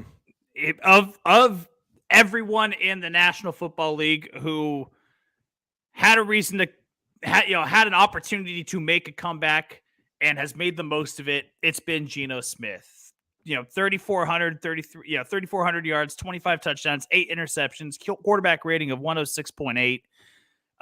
Leading a Seahawks team to a over 500 record, a Seahawks team that we both were very, very low on. We were thinking, oh my God, it's Geno Smith or Drew Lock. I mean, this team is what is this team going to do? There's no hope for this team. Yeah. Yeah. And here they are, 7-6 and 2 games back of the Niners in the NFC West. I don't know if this is a playoff team. I don't know if they'll be even a over 500 team by the end of the year. A lot of things can change, but with how well Geno Smith has performed, him being at the helm of a team that has vastly overperformed what their expectations were, Geno Smith should be the clear runaway favorite for comeback player of the year. Okay. I like it. Listen, there's going to be a lot of candidates for comeback player of the year. There always are. I think one of the hardest things, that's one of the most ambiguous awards in sports, right? What are you coming back from? Bad play, injury, suspension, personal tragedy? Like, it could be any or all of the above. It's just simply whoever you want to give it to. So there will be quite a few candidates, but Geno certainly has a case. That's where I feel like, Mitch, the NFL should have a most improved player, because Geno Smith, in my mind, would be the most improved player. And that would be a great reward to give to him, who has been in the league, shown things, but has really put it together this year in a way that nobody expected. So I love where you're going here. I'm going to say it's a bit of an overreaction, just because when you get a lot of guys coming off of injury, any of those having success this year, it's like, yeah, we're just going to give it to that guy. But so it may be tough for Geno, but I do like where you're going here. I like that. Okay. My overreaction, I'm going to go with this. I think the Los Angeles Chargers should fire Brandon Staley at the end of the season. And I've been kind of not on this train for most of this season. He's only in year 2. They're 7-6, still sort of in the mix here. But this is after 8 or 9 wins last year, missing the playoffs. This has been a disappointing season for the Los Angeles Chargers. Now, right now, they are technically outside of the playoffs looking in because of the tiebreaker with the New England Patriots, tied in record there. But they're right on the outside looking in. If they don't make the playoffs in any of these first 2 years with Justin Herbert, and with how bad this offense is, Mitch, they need to make a move. That's what it is to me. It's nothing to do with Brandon Staley himself. It's nothing to do with his defenses. They have talent on defense. They just simply haven't been able to stay healthy. But this offensive scheme with the talent that they have at quarterback is just bad. It is just bad, and it needs to be much better. It has to be much better if you're going to have the talent that you have at quarterback. So the Chargers should fire Staley and go after an offensive-minded head coach. I want Sean Payton. I want Sean Payton as the Chargers head coach. If I was LA, if I'm the owner of the Chargers, I'm doing everything in my power to get Sean Payton as the head coach next year. Bring in a great DC. He can run the defense. Bring in an offensive mind for Herbert.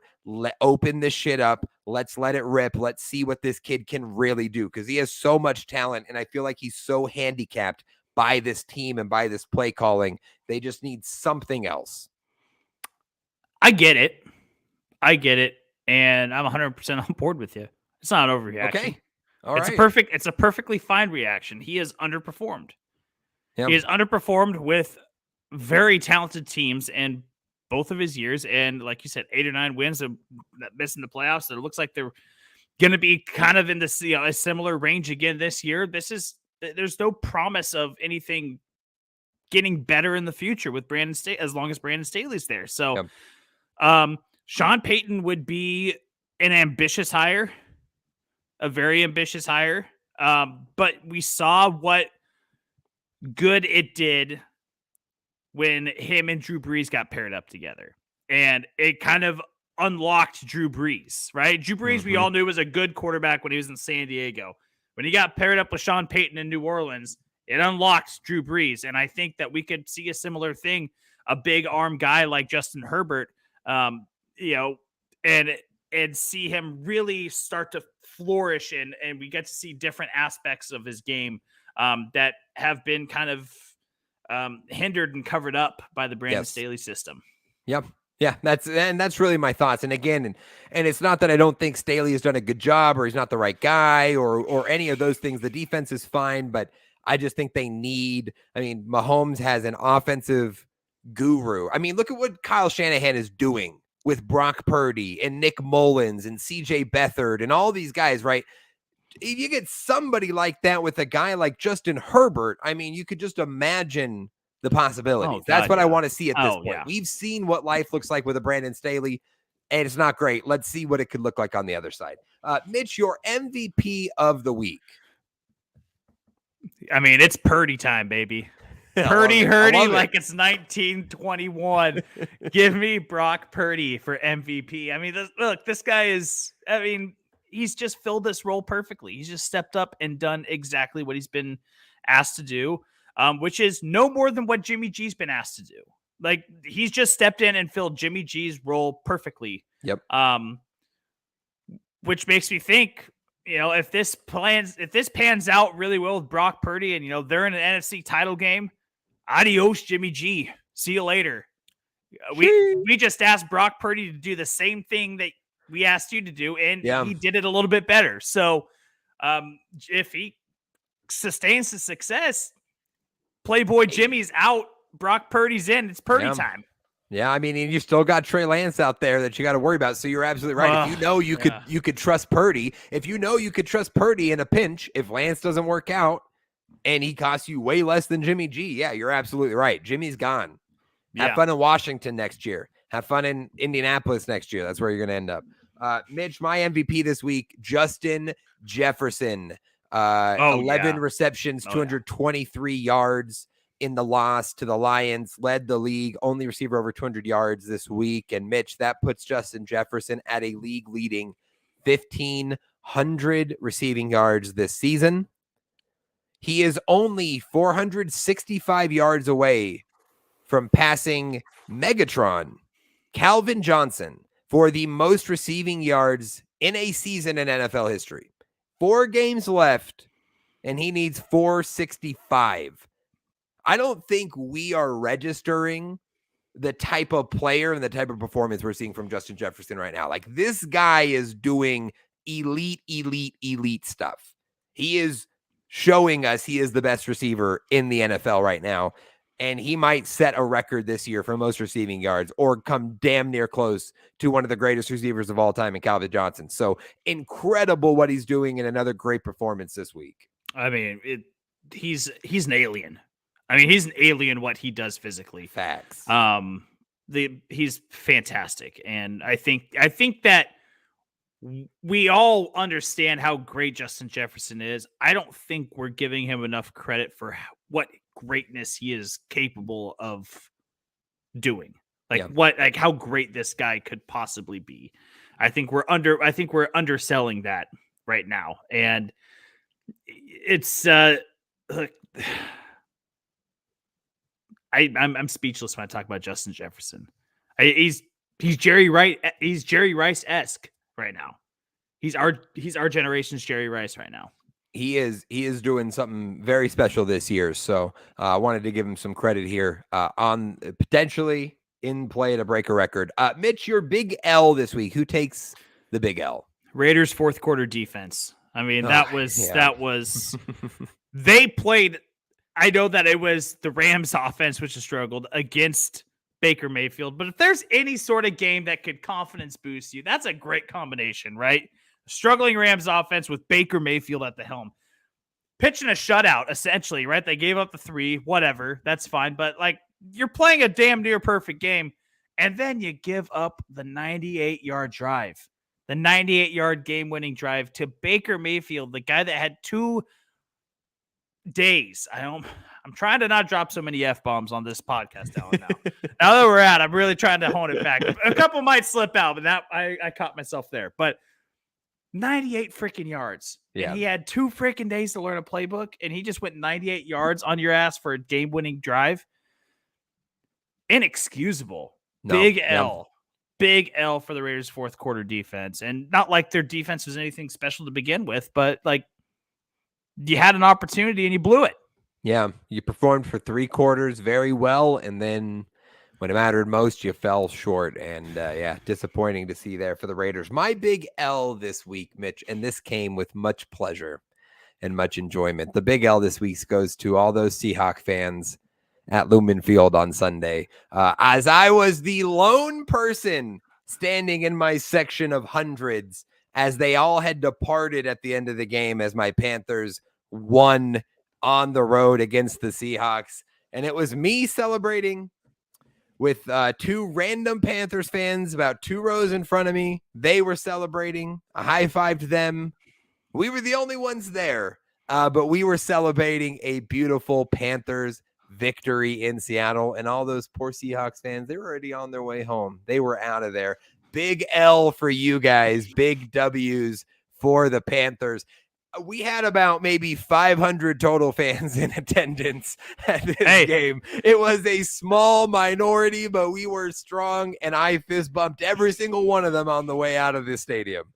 Take your victory lap. There is nothing better than watching your team in a visitor stadium and knowing that you're a small part of the population and just bonding with total strangers. Yep. That are there with you. I did it in San Francisco when I watched the Bears play against the Niners.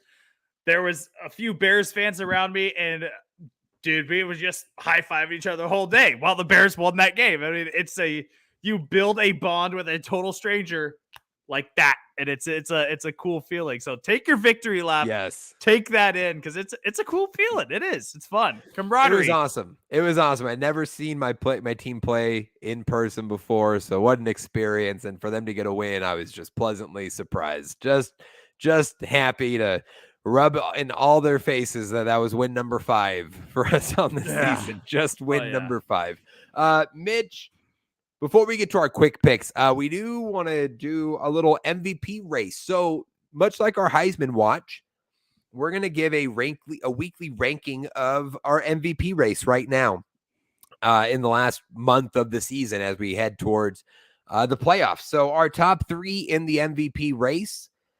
And right now on the Sports Hour, this is the inaugural edition of this. This is how it goes. Number 1 at the top, Jalen Hurts, the quarterback for the Philadelphia Eagles. Number 2, Patrick Mahomes, the quarterback for the Kansas City Chiefs. Number 3, Josh Allen, the quarterback for the Buffalo Bills. Mitch, I have no issues at 1 and 2. Felt very easy there. Jalen Hurts, I think, should be number 1. Mahomes is having a truly incredible season. Mm-hmm. Having moved on from Tyreek Hill, and for him to have the numbers he's doing and the offense to look as easy and smooth as it has this year, missing a huge weapon, I think we're underselling how impressive that has been from Mahomes. But we just see it so much, we're used to it. But Hurts has been next level. They're the best. Eagles are the best team in the NFL this year. Hurts has been great. He's been efficient. He's been explosive when he's needed. I think there's no doubt Hurts is MVP. Those two are top 2 for sure. I think there's a debate around number 3. I could go another name here than Josh Allen. We went Josh Allen. I'm totally fine with that. But I think you could have a debate at 3. There wasn't a debate at 1 and 2. I felt pretty good about that. I wonder how you sit on this. I don't think there's much of a debate at 3. Okay. I mean, what's the other name you would throw in is my question. Like, what's the other? I think Joe Burrow should be there. Sure. I think Joe Burrow should be there. If you look at his numbers here, Mitch, I mean, first off, Bengals 9-4 on the season, right? Bills, they have 10 wins, so they're just ahead of them at 10-3. Chiefs are 10-3, and then Eagles 12-1, obviously, right? So big record, but just a game difference there in wins and losses. Joe Burrow's second in total touchdowns. He has 27 touchdowns, trailing only Patrick Mahomes, more than Josh Allen. He's completing 68% of his passes compared to Josh Allen's 63.8.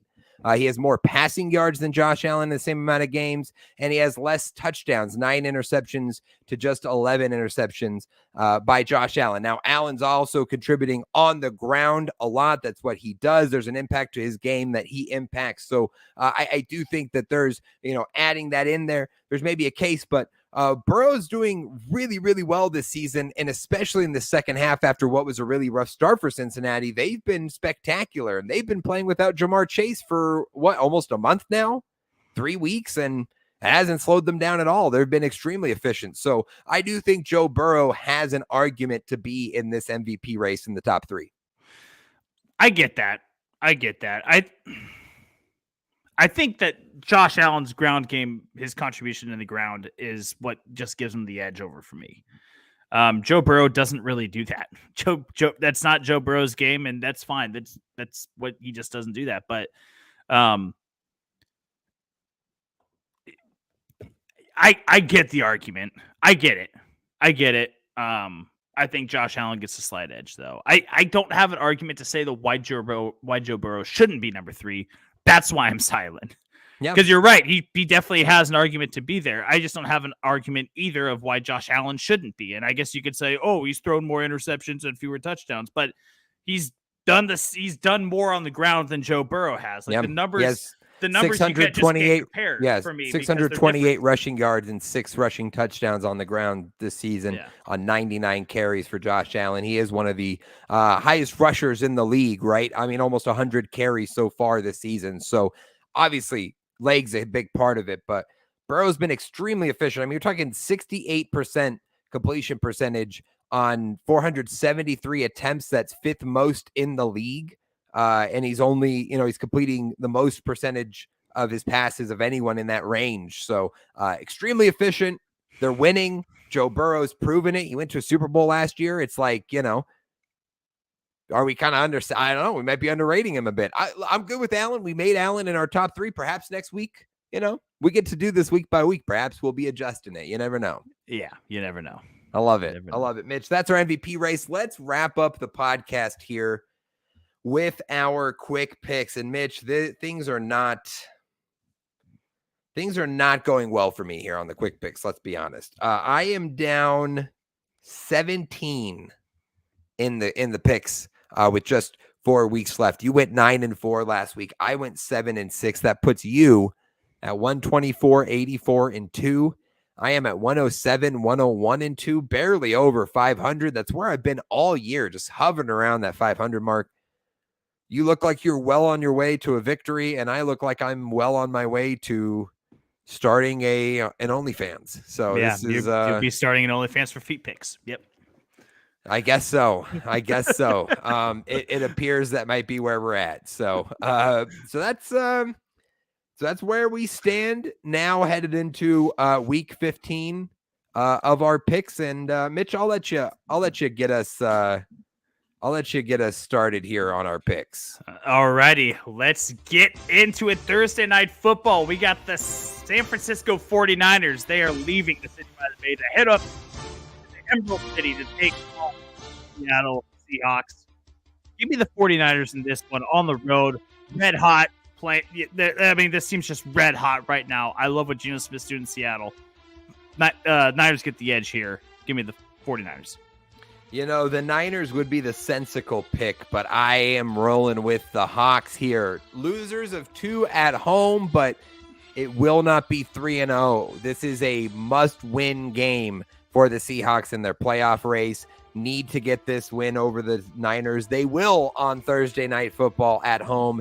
Give me the Hawks. Mitch, 3 Saturday games this week, and we start with the Indianapolis Colts headed up north to take on the Minnesota Vikings. Kirk Cousins, can he bounce back from the loss to the Lions? I say yes. Minnesota with the win. I am going to agree with you, buddy. Give me the Vikes here at home over the Colts. Things are bad in Indy.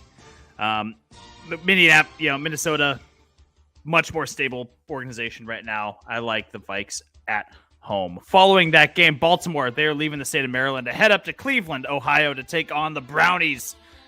Give me the Baltimore Ravens on the road over the Browns. Deshaun Watson still shaking a lot of the rust off. The Browns shaky in a lot of different spots. Baltimore scraping out a lot of close wins recently. I think they win a close one in Cleveland. 2-point game. Give me the Ravens. Yeah, I am going to roll with the Ravens as well. Looks like Tyler Huntley, possibly. He left the game with a concussion, but it looks like he's in line to start. No Lamar Jackson still, but I do think Baltimore is the better team and will be more motivated as they are in the playoff race. Cleveland really on the outside looking in at this point. So I will roll with Baltimore on the road. Mitch, following that AFC East matchup, the Miami Dolphins headed up to the snow, to the tundra to take on Buffalo. Should be a cold game for the Dolphins up north. Buffalo freezes them out with a win. Give me the Bills.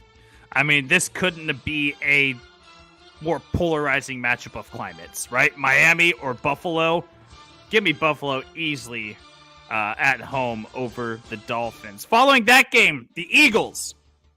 They're leaving the city of brotherly love to head over to the Windy City to take on my Chicago Bears. Look, Dallen, I love the Bears, but I want a top 5 pick, and I got to put these quick picks away. Give me Philly on the road over the Bears. I'm going to Wow. I am not going to say the chant. What a disappointment. I am not going to say the chant. Still, forever. Bear down. I'm looking to a camera, so it's all backwards. Bear down. I can't believe you didn't pick the Bears, Mitch. Come on. Yeah, I am going to roll with the Eagles. I gotta put these quick picks away, buddy. Man, I was hoping for a free W on that one. I was like, all right, well, Mitch will pick the Bears, so I can get a win here. Nope, I guess we'll both pick Philly. Now the Bears are going to win. Look at that. Now they are. Chicago's going to win. We're both not going to get it. Yeah. Going with the Eagles. Mitch, following that, the Detroit Lions looking to get to 500. They're headed to the Meadowlands, East Rutherford, to take on the New York Jets. Mike White and the Jets. Give me Detroit, the Fighting Dan Campbells. Rolling. They're hot. They're looking for a playoff berth. They're going to get a win here on the road. Give me the Lions. Yes, I am going to take the Fighting Dan Campbells as well. Up in the Big Apple over the Jets. Things are just good for the Lions right now. I think they'll be contending for that NFC North title when it's all said and done. I like the Lions in this one. Following that, the Steelers, they're leaving the Steel City to head over to Carolina to take on your boys, the Carolina Panthers. Dallen, I got 2 words for you. Keep pounding. Give me the Carolina Panthers at home over the Steelers. Mitch, the Panthers are in control of their own destiny. If they win out all 4 of their games, which all come against teams with losing records, they will make the playoffs. So you're saying there's a chance. I'm going with Carolina. I'm drinking the Kool-Aid. 2 weeks ago, I was thinking about how high can we get in the draft? Can we get to 2? Can we get to 3? Now I'm thinking, can we win the division? I'm all in. Give me the Panthers at home to get it done over Pittsburgh. Following that, Mitch, the Kansas City Chiefs headed down south to take on the Houston Texans. This should be an easy win for Kansas City. Give me the Chiefs on the road. Yeah, Chiefs, easy in the Lone Star State over the Texans. Give me the Chiefs. Following that game, we have the Atlanta Falcons. They are leaving Hotlanta and headed over to the Big Easy to take on the New Orleans Saints. Give me the Falcons on the road over the Saints. Desmond Ridder going to be making his first career start. Marcus Mariota benched for performance issues. It is the beginning of the Desmond Ridder era, I believe. I hope. I'm a big Desmond Ridder guy. He's going to win his first career start. Give me the Falcons on the road. I'm with you, Mitch. The Saints, they don't know how to game plan for this kid. They've never seen him. They don't even have tape on him outside of Cincinnati, right? I think that wrinkle enough will be the push that the Falcons need to earn this win in what will be an ugly game between 2 bad teams, Atlanta and New Orleans. But I will go with the Falcons on this one. Mitch, the final Sunday morning game, the Dallas Cowboys, they're leaving the Lone Star State and they're headed to the swamps of Jacksonville to take on Trevor Lawrence and the Jags. Coming off a big win over the Titans. 36 points. T-Law looking good. But the Cowboys still alive in the NFC East race. Can they fight the Eagles potentially for that division lead? Dallas gets the win on the road in this one. Yeah, I am going to take the boys here as well over the Jags. I mean, impressive win this last week from Jacksonville, but I think that they fall down from cloud 9 just a little bit, and they get beat by the Dallas Cowboys here at home in the swamps of Jacksonville. I like the boys here. Afternoon slate, we're just going to kick off with the Arizona Cardinals. They are leaving the desert and headed up to Mile High to take on the Denver Broncos. No Kyler Murray. Banged up team. Rough year for the Arizona Cardinals. Denver at home. Gonna get it done. Danger Russ. Finally gonna put together like a 3-touchdown game, I think. 3-4 touchdown game out of Danger Russ. He finally has more passing touchdowns than bathrooms in his mansion. Give me the Broncos at home.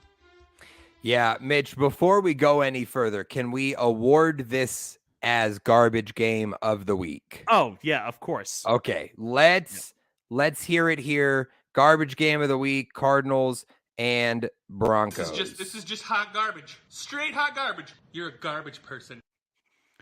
Yep, garbage person here. Garbage. This is Colt McCoy, Russell Wilson, two bad teams, two teams in bad situations. I mean, you're not watching this game, folks. Let's be honest. You're not watching this game. You found something else to do with your time, and good on you for that. But I am going to roll with Denver in this one, as they should be able to pull off this win against a absolutely hobbled and Cardinals team that's just in a very bad spot right now. So, yeah, going with Denver. Mitch, following that, the New England Patriots coming off the Monday Night Football win, headed to the Sin City to take on the Raiders. Part of me thinks the Raiders will win this game because they're just kind of back and forth. So bad one, good one, bad one, good one. But I will roll with New England on this one. They are in the playoff mix, need a win to stay alive. So they will get it done on the road. Yeah, I really wanted to pick the Raiders in this one too. Like, I really did. I believe that this is like an 8-9 team, a 7-10 team. I just, they don't give me a whole lot to believe the last few weeks. They can let things slip between their fingers. For that reason, I got to give it to New England on the road in the Death Star in Sin City. I'll take the Pats. Following that game, we have the Tennessee Titans. They're leaving Music City, headed down to the City of Angels to take on the Los Angeles Chargers. Rebound game for the Titans. Tough loss to Jacksonville last week. Things didn't look right. Defense was awful. Tennessee bounces back in a big way. Brandon Staley's offense continues to be stifled. I like Tennessee on the road in LA. I'm right with you there, Mitch. After the disappointing loss to the Jags, Mike Vrabel will have this team motivated and focused this week. And listen, you have Derrick Henry on one side, and you have one of the worst rushing defenses in the league on the other side. So bad matchup for the Chargers. You should touch the ball 40 times that game. It's a bad matchup for LA, who desperately need a win, but going to be tough to find here. I'm going with Tennessee on the road. Final afternoon game, Mitch. The Cincinnati Bengals and Joe Burr headed south to Tampa Bay to take on Tom Brady and the Bucs. You got to think Tom Brady and the Bucs will bounce back and look better after an extremely disappointing loss to San Francisco last week. I am going to roll with Cincinnati to win this game, but I think it'll be close. I think it'll be tight. The Bucs ain't rolling over like they did last week to the Niners. Yeah, I think it might be a little bit tighter than what some people think, but I still think that this is going to be a 10-point game. Give me Cincinnati on the road. The Tiger King, Joe Burrow, going to get it done over Tampa Bay on the road. Give me the Bengals. Following that game, Sunday Night Football, the G-Men, they're leaving the Big Apple to head over to the nation's capital and take on the Washington Commanders. Things have not looked right with the Giants over the last few weeks. Just things don't feel right like they did earlier in the year. I'm not trusting what's going on with the G-Men right now. Give me the Commanders at home to get it done over the Giants on Sunday night. Yeah, Giants are a team that is trending down right now, and Commanders are trending up. Maybe not super high up, but at least trending in the right direction. It's a must-win for both of these teams to stay alive in the playoff race. So a very important game on Sunday Night Football. I am going with Taylor Heineke to get the win for Washington at home. Give me the Commanders to get it done on Sunday Night Football, Mitch, and that leads us to our Monday Night Football matchup. Baker Mayfield and the Los Angeles Rams headed to Lambeau to take on the Green Bay Packers. This should be a bad game. Runner-up for garbage game of the week. When you saw this going into the season, you're like, defending Super Bowl champs, defending back-to-back MVP Aaron Rodgers. Man, what a hell of a matchup. And here we are in week 15 on Monday night thinking, why did this not get flexed? Why are we still stuck with this game? What are we doing? But alas, we will all watch it, us degenerates, because we need to consume our football. I'm rolling with Baker and the Rams, though. Keep the feelings rolling. I love it. Give me the Rams. You know, I couldn't pick the Bears this week for competitive purposes, right? I got to put it away. But you got to be crazy. If you think I'm picking the Packers, you got to be crazy. I'm not taking the Rat King. I'm not taking the Rat people from Wisconsin. You got to be crazy. Pull your head out of your ass. I ain't taking the Packers. Give me the Rams. Rams by $1 million. Rams by $1 million in Lambeau. Give me Baker. Oh, man, I love it. I love it. Wow. Yeah, I mean, no surprise there, Mitch. No surprise there. We wouldn't expect anything less from you. You know. I am disappointed by that Bears pick, mainly because I thought that was a free W this week with the Eagles. But you chose perhaps wisely. We shall see, huh? Well, yeah, we'll find out. I mean, if the Bears win, I'm going to be like, I knew it all along. Exactly. You were just playing into their hand, you know? Yeah. I love it. Exactly it. Well, that's going to do it for our quick picks, and that is going to do it for the podcast today, folks. We appreciate you sticking around, listening, watching if you are. We appreciate you being here, being a part of the show. If you do not already, follow us on social media. The Twitter is at Sports Hour Guys. Instagram is at The Sports Hour Guys. The TikTok at The Sports Hour Guys. The YouTube channel, subscribe. You can watch live if you haven't already. The youtube.com/The Sports Hour Guys. You can also check out the website, thesportshourguys.wordpress.com. Mitch, remind the people about Anchor. Anchor is one of the only places, and now we have multiple places that you can become a part of the conversation. Get on anchor.fm/the Sports Hour Guys. Get on there. Leave us a voice message. We want to hear from you. If you leave us a voice message on anchor.fm/the Sports Hour Guys, we will play it live right here on the show. Answer it. And now it's live. It's not just us hearing it now. People watching, they get to see this happening. So get on. Once again, that's anchor.fm/the Sports Hour Guys to become a permanent part of the conversation. Leave us a message. We love to hear from you. If you're listening to the audio version of this, you can listen to this podcast wherever you get your podcasts. It's Apple Podcasts, Spotify, Stitcher. You look up the Sports Hour Guys, you'll find us there. Get on Apple Podcasts. Leave us a rating and review. Tell us that we suck, because down that's the only way that we can get better. It is the only way that we can get better, and, you know, we'd kind of like to do that. So if you have any thoughts, any suggestions, let us know. Please, we do want to hear from you.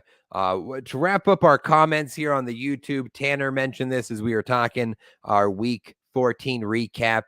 His MVP for this last week, though, Danger Russ. I mean, it's a good call. Russ had his best game as a Bronco, 247 yards, 3 touchdowns, 1 interception. Was knocked out at the end of that game, but even in that loss, you know, Russ finally putting the offense together. It's about too little, too late, but, you know, good for him to finally see it. You'd hope that they turned a corner together. Yeah, the Broncos and Russ. You know, you'd hope that they turned a corner together. Absolutely. Bit of scheduling notes, programming notes for you guys with the holidays coming up. We will be back here a week from now for a special Christmas version of the Sports Hour podcast. Yeah. You do not want to miss this. If you haven't been tuning in live, if you just been listening and you haven't checked out the live show, this is the one you're gonna want to tune in. We're gonna be decked out. We're gonna be festive. It's all Christmas themed content for the Sports Hour. That'll happen next week before Christmas, and then we will not have our regularly scheduled podcast the next week with the holidays. But we hope to get one in the weekend around New Year's Eve, New Year's Day, before the New Year's 6 bowl games, and before that last couple weeks of the NFL season. We'll try to look in to get it in there, but you'll want to stay tuned in next week to the YouTube, to the Twitter, and to the podcast feed, as we'll have episode 153, a Christmas themed Sports Hour podcast, Mitch. We love the holidays. We love Christmas, and I'm so looking forward to this. Oh, dude. I mean, I got the Santa hat ready, the ugly Christmas sweater ready. Ooh. I still got to get I got the little Christmas tree in the background. Yes, but I got to get the lights up around the back. Got to bust out the eggnog. I mean, we got a bunch of Christmas content that we'll share next week. It'll be a fun one. It'll be really fun. You don't want to miss this one. Yeah, absolutely. You're not going to want to miss that. So again, if you're not following already, the YouTube, youtube.com / the Sports Hour Guys, and then Twitter at Sports Hour Guys, you can catch us live there. But until next time, appreciate you listening. As you always do, we love you. We appreciate you, and we will catch you next week. So long, everyone, and a very pleasant evening. Good to you, wherever you may be. See ya.